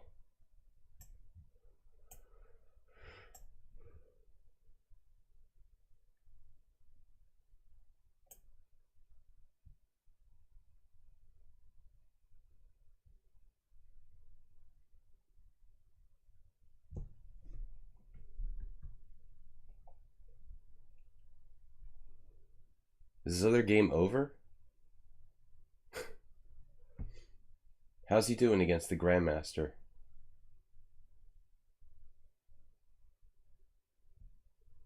Who is that guy? Why is that guy playing the same time control as me? He's copying me. Who plays 5+3 anyway? Strange that he's playing the exact same time control as me.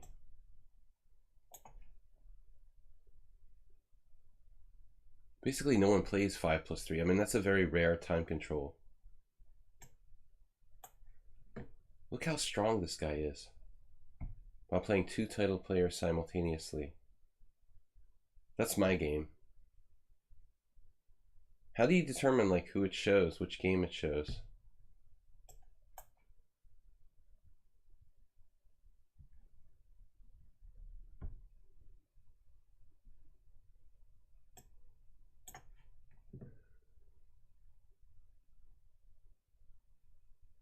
Twice as fast as me while playing 2 games at the same time. No, it's a different game than chess.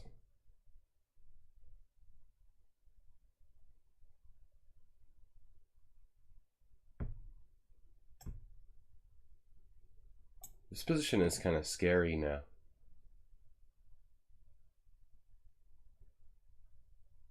I wonder if he knows I know that he's playing another game.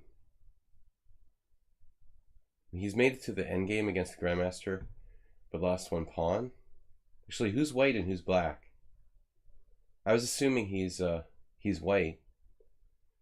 But maybe he's black and he's like losing this endgame a pawn up.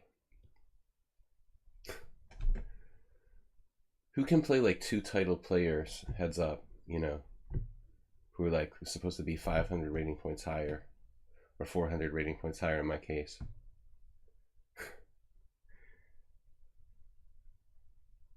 Dude, I don't know, man. This is weird. He's black in that game? Uh-huh. So he's a pawn up, but he's kind of getting out techniqued by the Grandmaster. What happened? E5? Wow.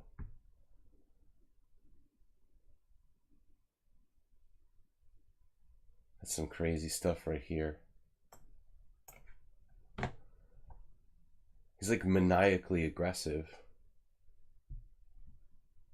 with no time while playing 2 title players simultaneously. I mean, it's hard to actually predict his moves.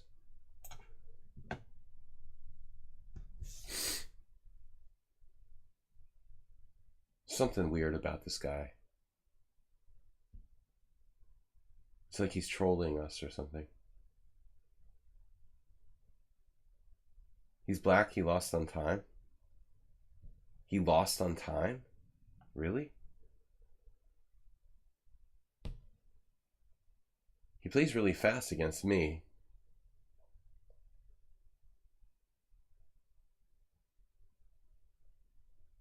D3 is interesting. He's like 2 pawns down. No, just one actually. Well, this is a nice simul. I don't want to be in a simul. You know what? It's not fun. I don't want to be part of your simul, Unicorn 99.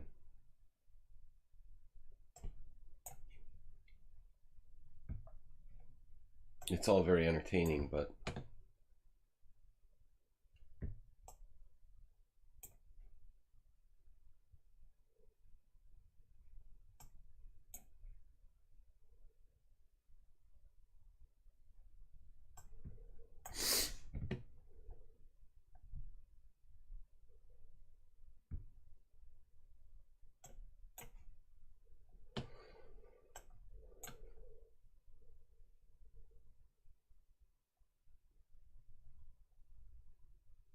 no, there's not going to be any takebacks.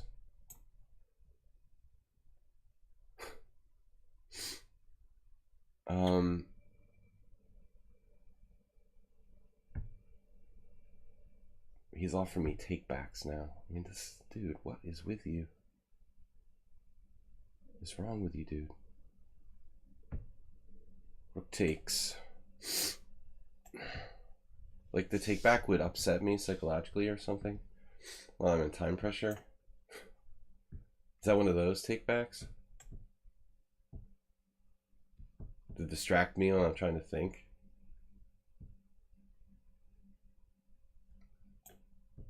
Did I just allow perpetual? No.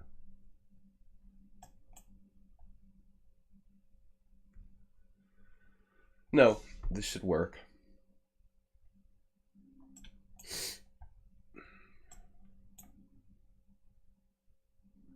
Slight problem.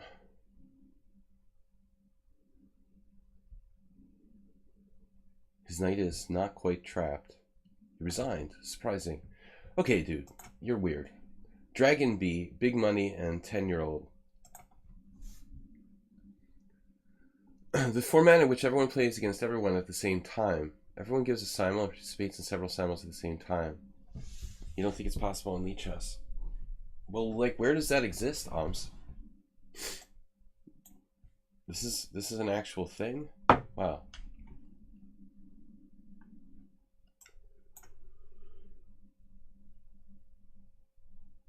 I like to play someone who's only playing against me, you know? Unless I'm really playing in a simul.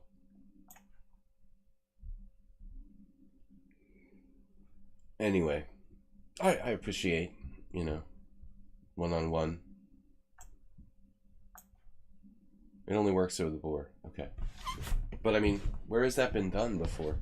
Like, it's a real thing? You've seen it done?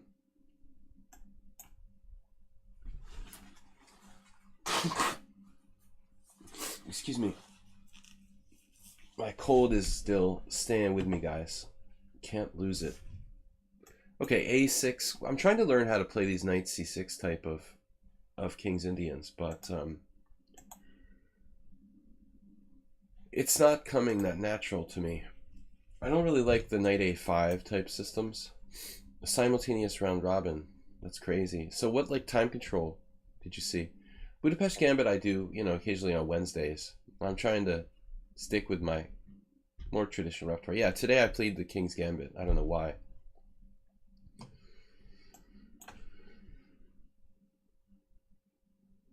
Rook e1 looks like a constructive move, but not typically played.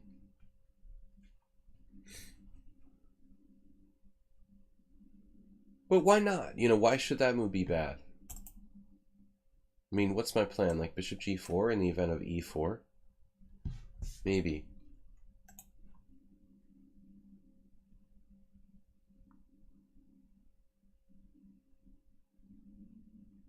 So he just stops b5. A little bit of everything, huh? I really don't know. He stopped bishop f5. He kind of stopped b5. See, not being familiar with the knight c6 lines. Now what am I supposed to do? He's threatening a5, taking enormous amounts of space away from me. It's like I have to revert to this.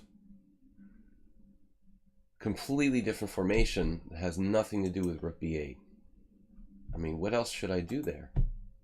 Because he's actually threatening that. You know, I think that's a problem. Rook e1 and a4. Probably not that bad. Another weird move. But you do see from time to time.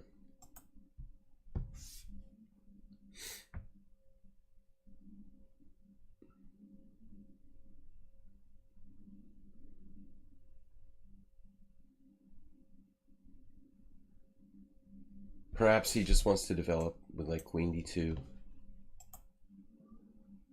I think if you don't play a certain kind of formation, like in my case, I never really played the King's Indian with knight c6.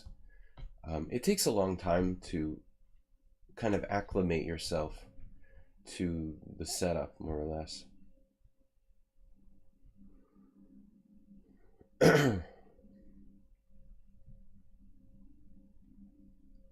All right, maybe like this.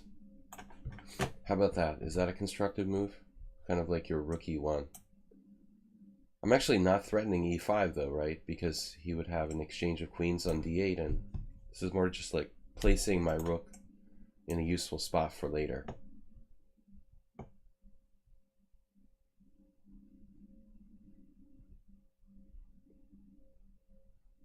This is not well placed anymore. I'm never going to be playing b5. It did get off the long diagonal, but doesn't have much future on b8.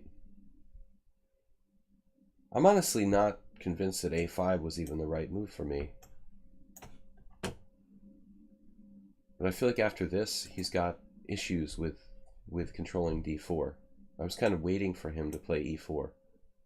Now we can really focus on a concrete idea. We're just getting a dark square control, b4, d4, knight d7, focusing on those squares in the center, e5 and d4. Until then, he was kind of not committed. He had not committed himself. Now knight d4, queen d4 is even possible. e5.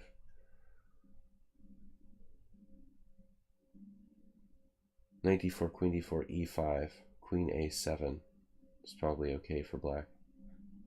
This looks more standard. Maybe a mistake. e5, knight takes d4. That's actually very likely a strong move for me. The b8 rook covers the b7 pawn in that line.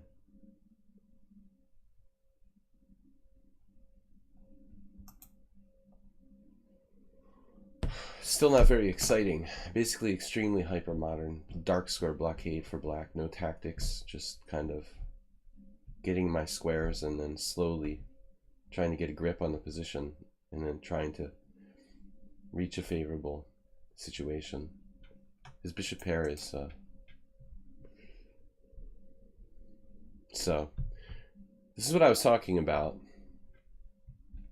If I take on e5, you know, he could take on c6. That's a little weird, but I thought I had this.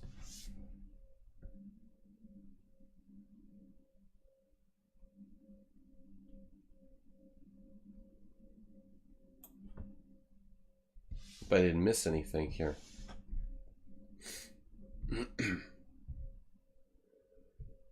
I might have missed something. But I don't see it, really.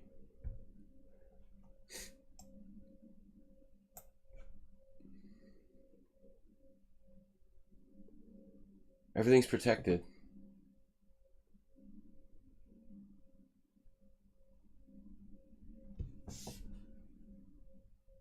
Something like queen d2, queen e4, queen e3. This is clearly no problem.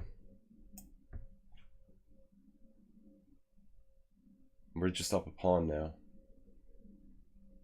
Terrible fork here. So you can't trade queens. Needs another move, moving the queen. Queen e4. It's pretty bad for white. Queen e4, queen d4. Queen d4. Just for spite. No, white overextended. The rook on b8. Pivotal defender of the b7 pawn. Saved everything. It's got nothing better than... Again, queen e4. Black has a lot of good moves. Queen anywhere. Queen d3, queen d4. Trading queens. c6. Knight takes f3 check. We're just winning. Okay, guys, I've got time for a couple more challenges. At least 2 more games. Have a great weekend, everybody, in advance. This loses all his pieces. Because I take on e1 with check. Can't play king g2.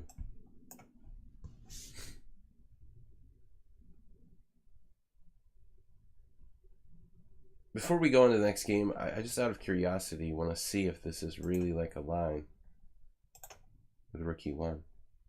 Wow, there's a lot of games.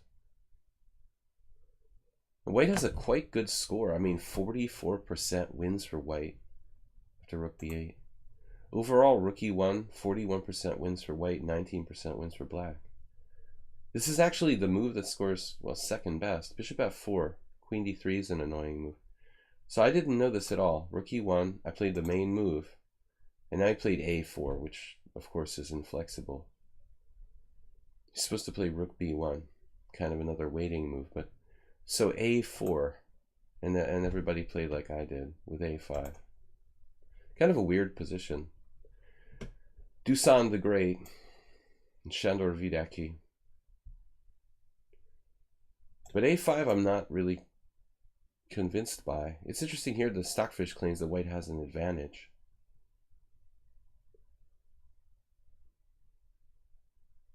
Who played a5? Dusan and Vidaki Shandor both played a5. It's kind of like an automatic reaction. But I'm not convinced that's black's only move here.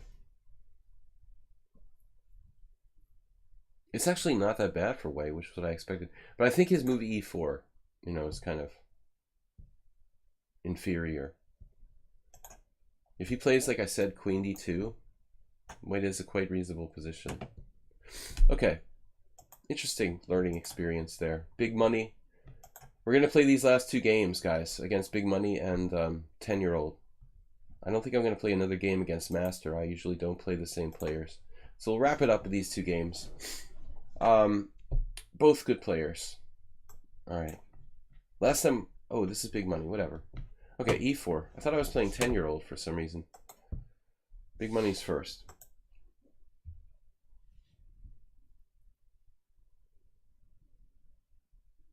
I don't really play the c3 Sicilian, but let's do it.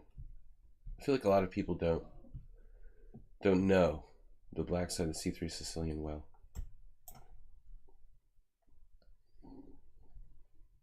I get the one guy who knows it really well.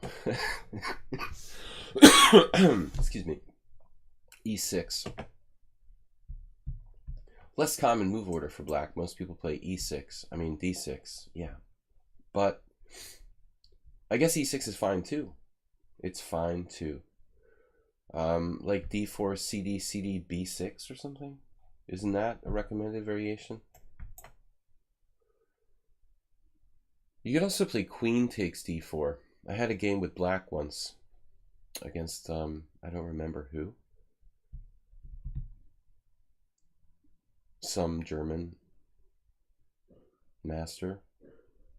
But this looks bad for black. He walked into c4. It's like an acerbate mistake. This looks like one of Asturbate's weird Owen's defenses now. This is a major problem in the c3 Sicilian. You need to watch out for playing knight c6 too early. He's supposed to play cd here, and if cd b6, or maybe d6. This looks like it's like a clear blunder.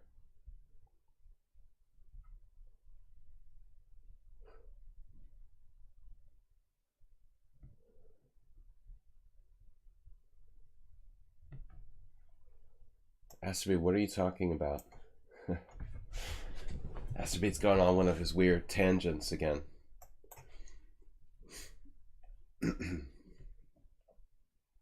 Major problem in the c3 Sicilian. Knight c6 too early. Okay. What are you trying to say? No, this is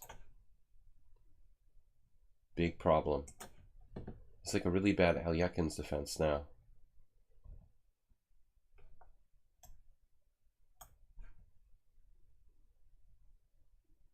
Asturbate's like, yeah, I've been there, done that.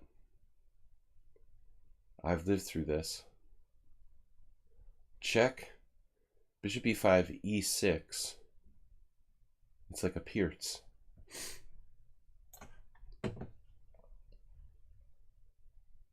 Very strong position for white.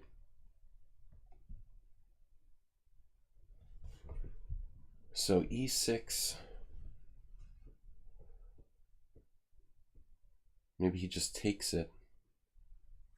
I take back. He takes on b5. It's not good, but it's not necessarily terminal. I'm not that convinced by e6, pawn takes pawn.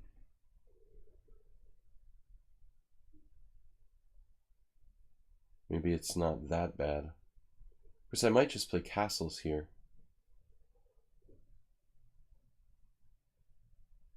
Bishop b5. Knight b5.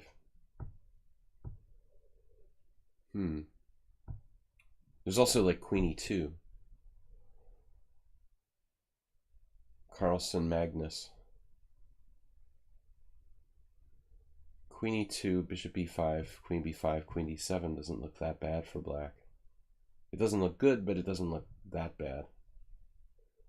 Basically, I wanted to play e6. Okay, e6, maybe we need to get even more aggressive, like totally nuts.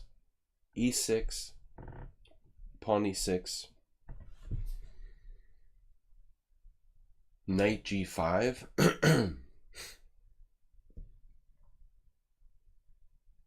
bishop b5.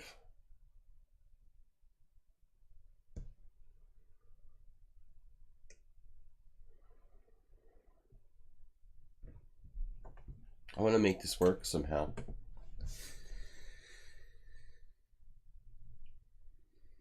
If he takes on b5, I have two options. If he takes on e6, I have two options.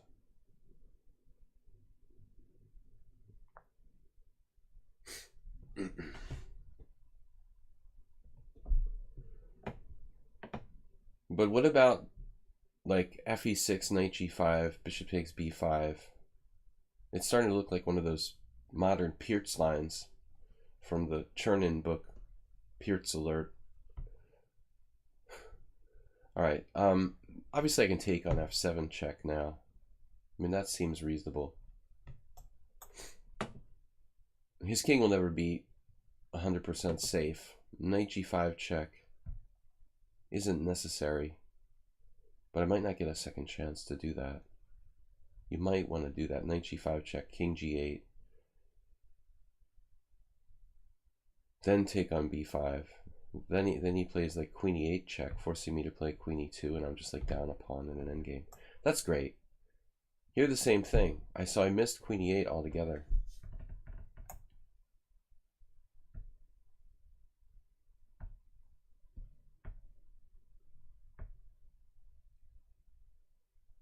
Well, that's good.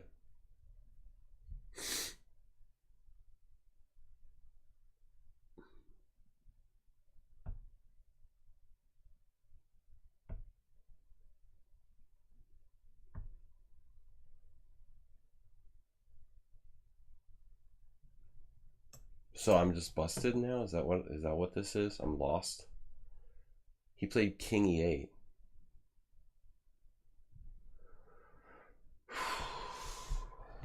I mean, if you leave e8 free, I might just be lost. So I attack prematurely. Probably like e6 is a mistake. Wow. It's hard to believe black can go from like lost to a good position in one move, but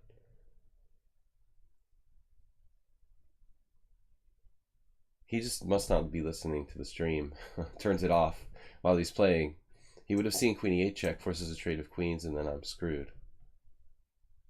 But now it's a different story. I mean, now I have knight e6. This looks another problem for me. No.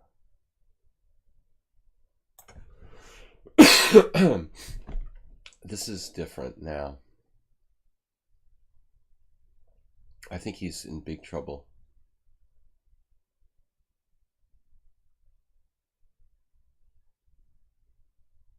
Man, he had a huge resource. Queen e8 check. We've got a castle, and then he's dead. The king is dead. The king is dead! It doesn't have to be dead immediately, but it's dead. It doesn't matter now, it's over. I mean, the king is trapped. And it's hard to communicate with your pieces. I don't need an immediate forced win. He can't break out. Knight d5, oh no. Knight d5, queen d5, queen e6, queen b7 check is devastating. So, queen g4.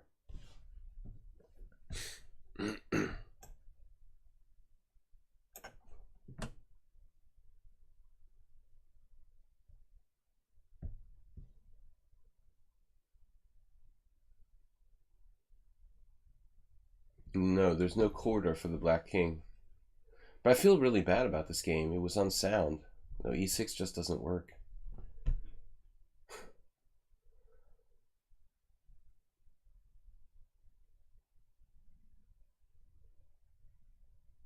My pawn is hanging. But that's all right. Macho bishop. Bishop d2. He's still staying alive. Now he's going for a walk the other way with king f7. He's getting away. He's not allowed to get away. We've got this, though. That could really... See, that's the advantage of the bishop on d2. It looks both ways. Purgatory. You did it to yourself.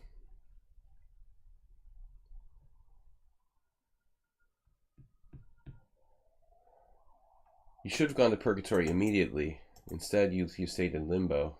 But that's the same thing. Limbo and purgatory. Guys, I have time for one more game after this. We're going to play the 10-year-old. 10-year-old's pretty tough. Unfortunately, we still have this check. Back to purgatory. Oh, I forgot about that. So, you know what? I mean, e6 is just a really bad move by me. Yeah, Engine wanted to do it. It was like, eh. No, it like immediately disappeared from its horizon there. So queen e2 I'm supposed to play. I didn't see it was a big deal, but I missed, I think, something kind of important. No, I don't know. Bishop takes b5. I didn't think this was such a big deal. This is what the computer says here, here. Huh.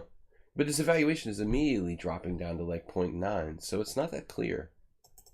I played e6, f e6, and I did knight g5.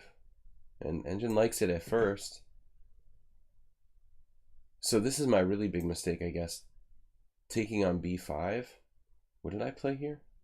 Oh no, my bad. I didn't play this. So he took on b5. So my mistake is taking on f7, actually. I could have played knight g5. Oh, that's interesting. Not clear. I could just recapture. So this, yeah, that's a good move. So this is really the important move. This is a big blunder. Pawn takes pawn, knight g5 check. Now if you go to purgatory, you're okay. Knight takes b5, queen e8 check, queen e2, trade queens, or take on d5. And I'm probably like trying to equalize now, because I basically lost the pawn. Looks like I can hold. I can probably win back the pawn on d6 and equalize, but this was a huge mistake. So you missed your chance to escape. 10-year-old guys, this is the last game for today. Thanks for supporting the stream. Please support the stream with donations, bit donations. If you can make a donation via PayPal, we had a recent donation from Mark. That's tremendous. You guys can donate via PayPal or Streamlabs. Please support the stream. Okay, 10-year-old is a tough player from Azerbaijan. PayPal is better for you. They're all good. No, I mean, I appreciate either way. I mean, the nice thing about the bits donations is kind of advertised on the stream, so that's cool. But if you want to make a donation via PayPal, that's good too. G3. All right. English defense. They don't know anything about chess in Azerbaijan. They're just like always in the top 5 of every world team championship. Nothing much. Bishop g2. The home of Mamedyarov.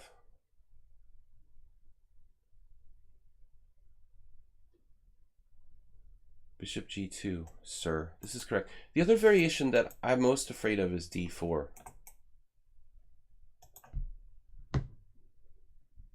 He has an Amazon accent. I have an Amazon accent. f4, good move. How do Amazon sound exactly, Acerbate? I haven't played this in like ages, this type of line. But 10-year-old's correct. This is equal. I think that this system, you get reversed colors sometimes too. In like b3, knight f6, bishop b2, g6, bishop takes f6. Spassky did that in a game with white, I believe. But I think this is like a really legitimate line. Yes, his structure is a little ugly, but that's okay. I'm just kidding with Acerbate. I'm just trolling him. I'm just trolling him.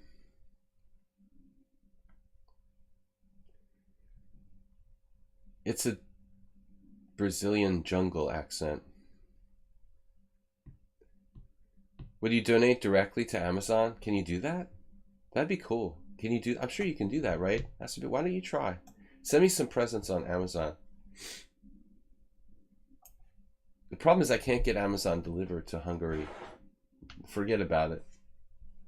I live in Budapest. The Hungarian Post doesn't have the best reputation for worldwide delivery. All right. Focusing on d4. The weak point in white's position. I had a game like this like 15 years ago against a guy named James Ellis. I think he was like a FIDE master in Kansas. Have you been to Kansas? It's very flat. I feel like I was in Fargo, the movie.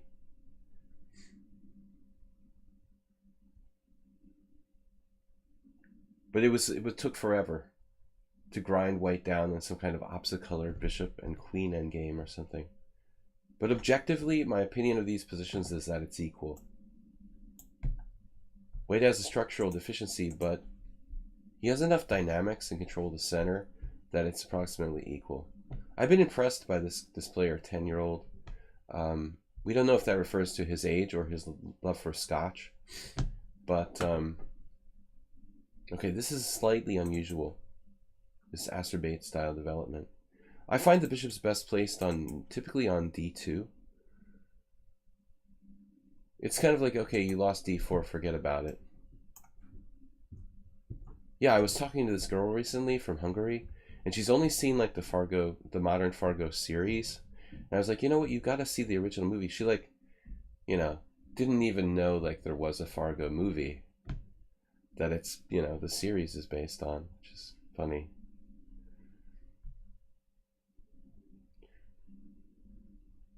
Who's Jimmy Carter? I mean, the series is great, and I'm really excited that they're coming out with another installment of the Fargo series, but still. That was a good movie. Coen Brothers. All right, so what's the plan here, 10-year-old? You're supposed to know the plan. The plan is... I don't want to tell him. If I tell him, he'll know the plan, and then he'll execute it. So, the best plan for white, structural plan. Season one was the best. But they're all decent, and that's not easy to do with a modern series. Usually, like after the first season, everything sucks. But with Fargo, it wasn't too bad. But you can't do better than. You can't really have an encore after Billy Bob Thornton. I don't think you can find another character actor that distinctive. All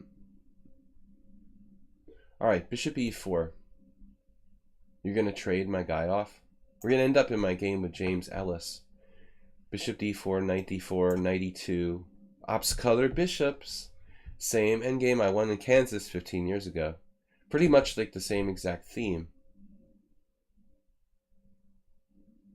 This is how I won. I got ops colored bishops, and I got like kind of pressure on his, this lasting pressure on his, like, let's say f2 pawn, f5 now. Knight d4, f takes e, knight b5.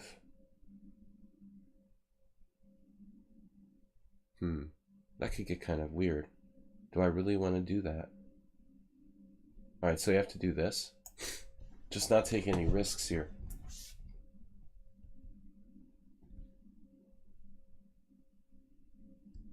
The Norwegian chess giant. Because I'm wheezing and I can't pronounce stuff due to this cold, but otherwise known as the Norwegian chess giant. Thanks for joining us. But unfortunately, I'm just finishing up my stream. This is my last game for today. Feeling a little under the weather. We're going to take a break until Sunday, when I'm going to be streaming my simul. There it is. He found the strategic plan. Unfortunately.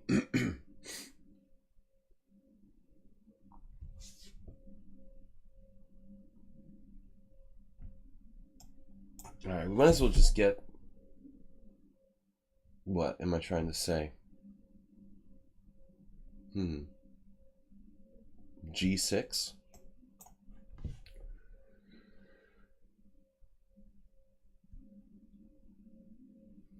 Yes, I was trying to say this earlier. A3, B4, that's the standard break that white's kind of trying for.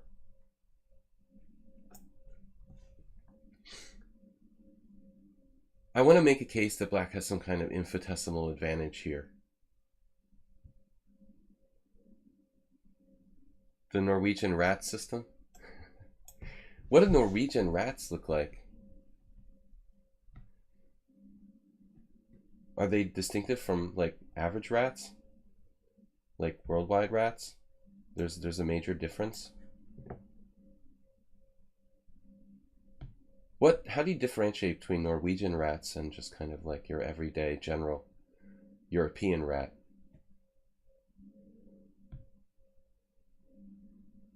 Are they larger? Or they tolerate the cold better? They've been genetically modified to tolerate cold.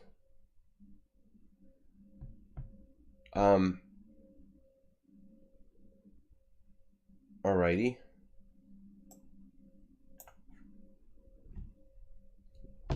Trying to chip away. We're both trying to chip away at the other guy's structures. Structure or structures, as you prefer. Trying to bring it down on f2. He's trying to get something on the queen side.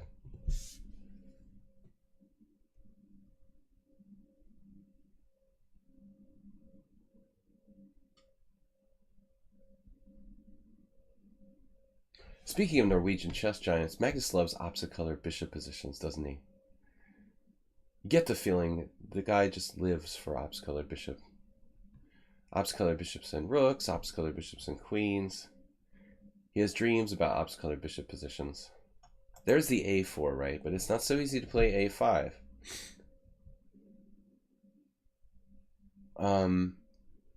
Okay, what do we do next? How do we make progress? I need a plan. Rook g8. Trying to break through, but he's not cooperating.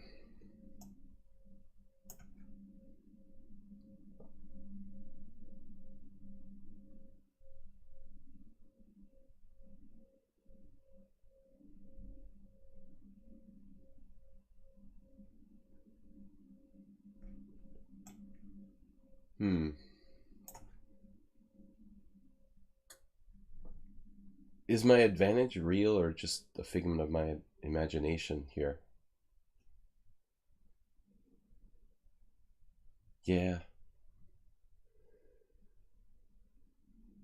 But how does that work? He's going to come down on b7 and digest my d7 pawn.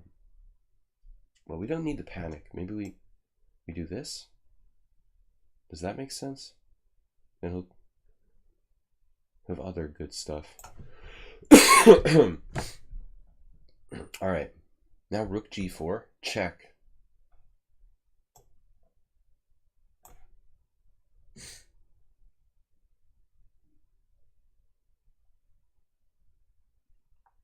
How about f4?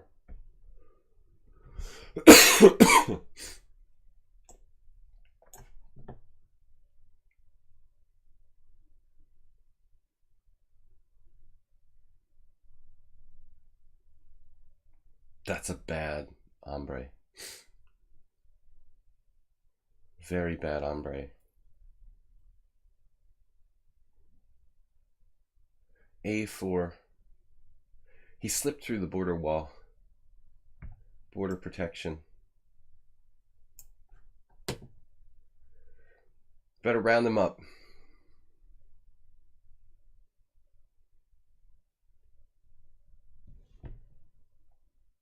f4. Anybody? What do you guys think? Oh, just in time. But don't worry, we don't have any threats. He lost on time. Maybe he's hanging on. I mean, like rook f1. No, I'm taking there and taking on g3. I guess we're winning. Still not easy. I mean, not 100%, but it worked kind of according to plan. This is basically how I won that game that I was talking about from 15 years ago. Pretty much the exact same thing. Opposite-colored bishops, pressure on f2, and white kind of folded up their tent. Not that easy to play, but okay, 10-year-old can improve his play. I think bishop e3 is a bad move, probably here on move 10. You just play like bishop d2, and the plan is a3 and b4. At rook b1, a3 and b4. And it should be basically okay for white. On time isn't a win. On time is late, acerbate, and late is inexcusable. I will see you guys on Sunday, so be on time. It'll be 6:30 simul on Sunday here for 25 players on lichess and Twitch. Thanks everybody for watching. Rook g8, pawn g4. No, pawn g4. I wanted to kind of open it up. Anyway, guys, thanks for watching and supporting the stream. I will see everybody on Sunday. It was a good, fun stream today. I will see you guys later. And thanks from the Pandas. See you guys then. Goodbye. Bye-bye. Bye-bye. Thanks, guys. Take it easy.